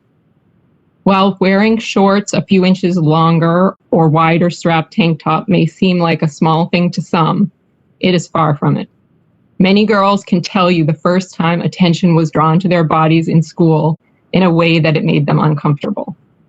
While my own daughter did her best to be compliant with the rules, nonetheless, she was embarrassed by teachers on several occasions, and it contributed to anxiety and body shame. Girls, students of color, and gender-expansive students have historically been disproportionately impacted by the enforcement of dress codes. It interferes with their education by causing them to miss out on instructional time and creating a hostile environment not conducive to learning. Even if the code is not gender-specific and implies the same rules to all genders, it is written with an inherent white male bias that defines the clothing they typically wear as appropriate. This also extends beyond simply the definition of modesty. Different cultures have different standards for what is considered respectful, appropriate, or modest clothing. Our schools are responsible for seeing that student attire does not interfere with the health or safety of any student, and that it does not contribute to a hostile or intimidating atmosphere for any student. Any restrictions placed on the student's dress should be necessary to support the overall educational goals of the school and not be simply based on the traditional set of values that doesn't apply for all families. I believe we need a district-wide policy to ensure that every school in the district has regulations that align with the goals and mission of Bridgewater Raritan, including fostering equity and inclusivity. I want to request that we take this up in committee to gather input from stakeholders, including teachers, administrators, students, and parents, and draft a district policy for consideration and discussion by the whole board. I'm going to ask the question, if we brought this to committee, which committee does it belong in? I don't know, but I would like to be involved in the discussion. So last week I emailed Dr. Fonder, Ms. Jones, Tom, and Jill about this. So I assume it's academic committee. I also have concerns. I have 2 girls in the district, and my younger one my older one, I'm sorry, has expressed that she can't find clothes that would meet the dress code and serve the purpose of wearing something that's cool. Not cool like looking cool, but cool as in not hot. Yes, thank you. So it is, and this is a bigger issue that does need to have a lot of consideration. It's not an easy issue by any means, but I do think it's, and I hate to throw another committee under the bus, but I think academic would probably be the best one to handle this. Well, let me ask Dr. Ficara, do you feel that that's the appropriate committee to bring this to? I'm trying to think why academic. There's already a code to this. It's under program. It's under the students at 5,000 series, which is.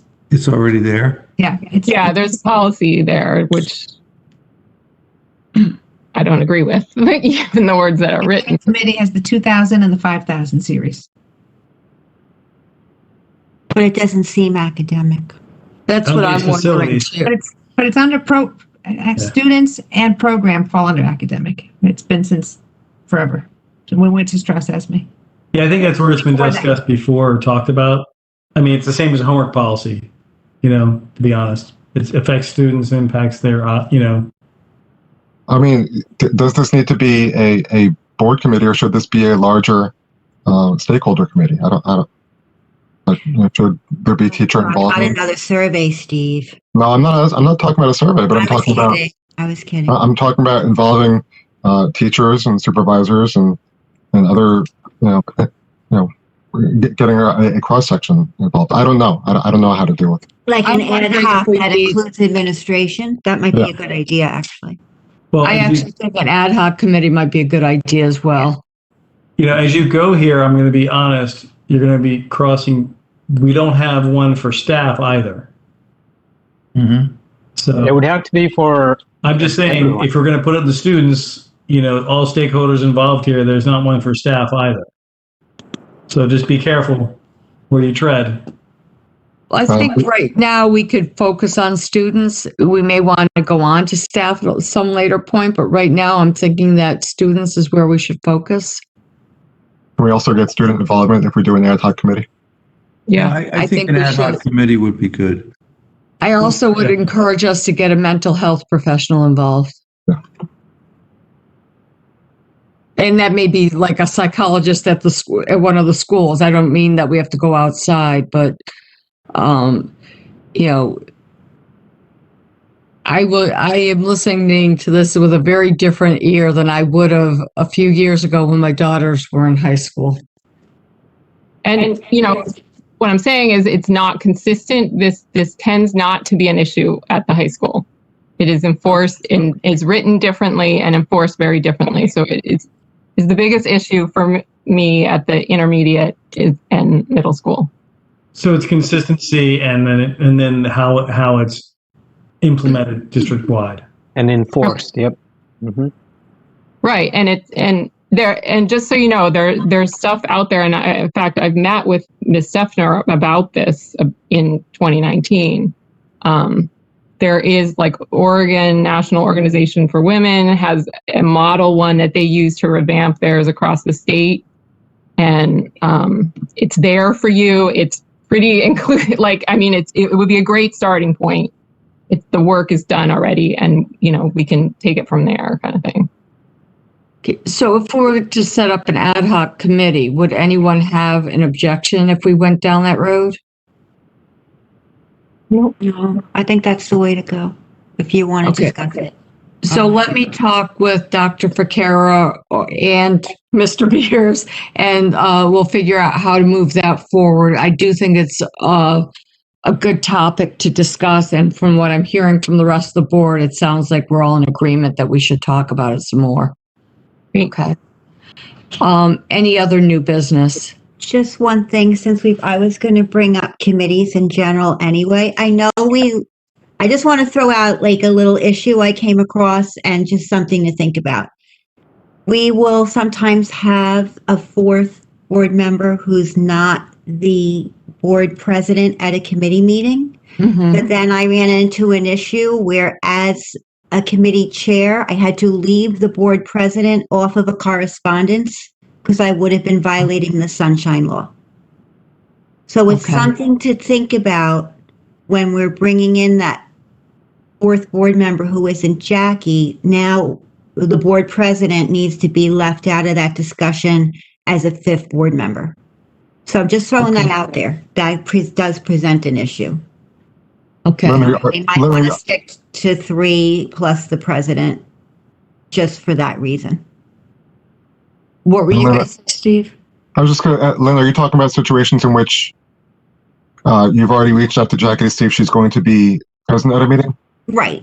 So the alternate is coming. It's great. And it's great to have the alternate's input. But then when there's follow-up to that meeting, now we have 4 board members that attended that were not the board president. And then we cannot include the board president on any follow-up because that is a quorum. So it presents an interesting, not so great problem that we need to think about going forward. Well, the question there lies is conversation versus information. You know what I mean? So are you making, that's a legal question. You know what I mean? If you're sharing information and the administration sending it to us, that could be a conversation. It's also, it's how if there's a, if it's information, if it's a conversation, then that's just the information needs to be communicated appropriately. You know what I mean? And if it's a conversation, then it can't go more than 4. So. Well, I think Barry makes a really good point, because we have had where Jackie has to and we've been told by the attorney, just getting information out. It's not, do not reply to all. It's not a back and forth. And I always have been, I think Lynn and I have always been on opposite ends of this issue since we've been on here. I always think it's best to have 4 of our great minds at a meeting if possible, instead of 3. If the board president can't be there or chooses not to be there, to have more input and more discussion. And I think the committee, whoever is writing an email has to be careful that it's just not a discussion back and forth. But if it's a follow-up, or if the administrator has to just get back on a question that was asked, it's just information going one way. And then they're discussing something that was in the committee and we're making decisions on what we're going to bring forward. That's more than a conversation. Okay, what I'm going to suggest doing is, let's see if we can get Doug to the next meeting, maybe to talk about this a little bit, so that we stay within the bounds and see what we can or can't do. Is that reasonable? I just want to be cautious because I think your point is well taken. Yeah, very well taken. And that's why I think it's worth talking to him to find out how we should handle it. Okay. And again, I think there are times when spending a little money is well worth it. And I agree with you. I think we want to make sure we stay within the bounds of the Sunshine Law. And I also agree with you, Jill. I like the idea of having the 4 members, as long as we can do it without causing any... Within the ethical control. Right, exactly. So let's do that. Any other new business? Okay, so our next meeting is on June 8th, where we'll have Gwen come in and talk with us, as well as have the regular board meeting. Is there a motion to adjourn? So moved. Second. All in favor? Aye. Aye. All opposed? Have a great evening, everyone. Thank you. Good night. Congratulations, Mr. B.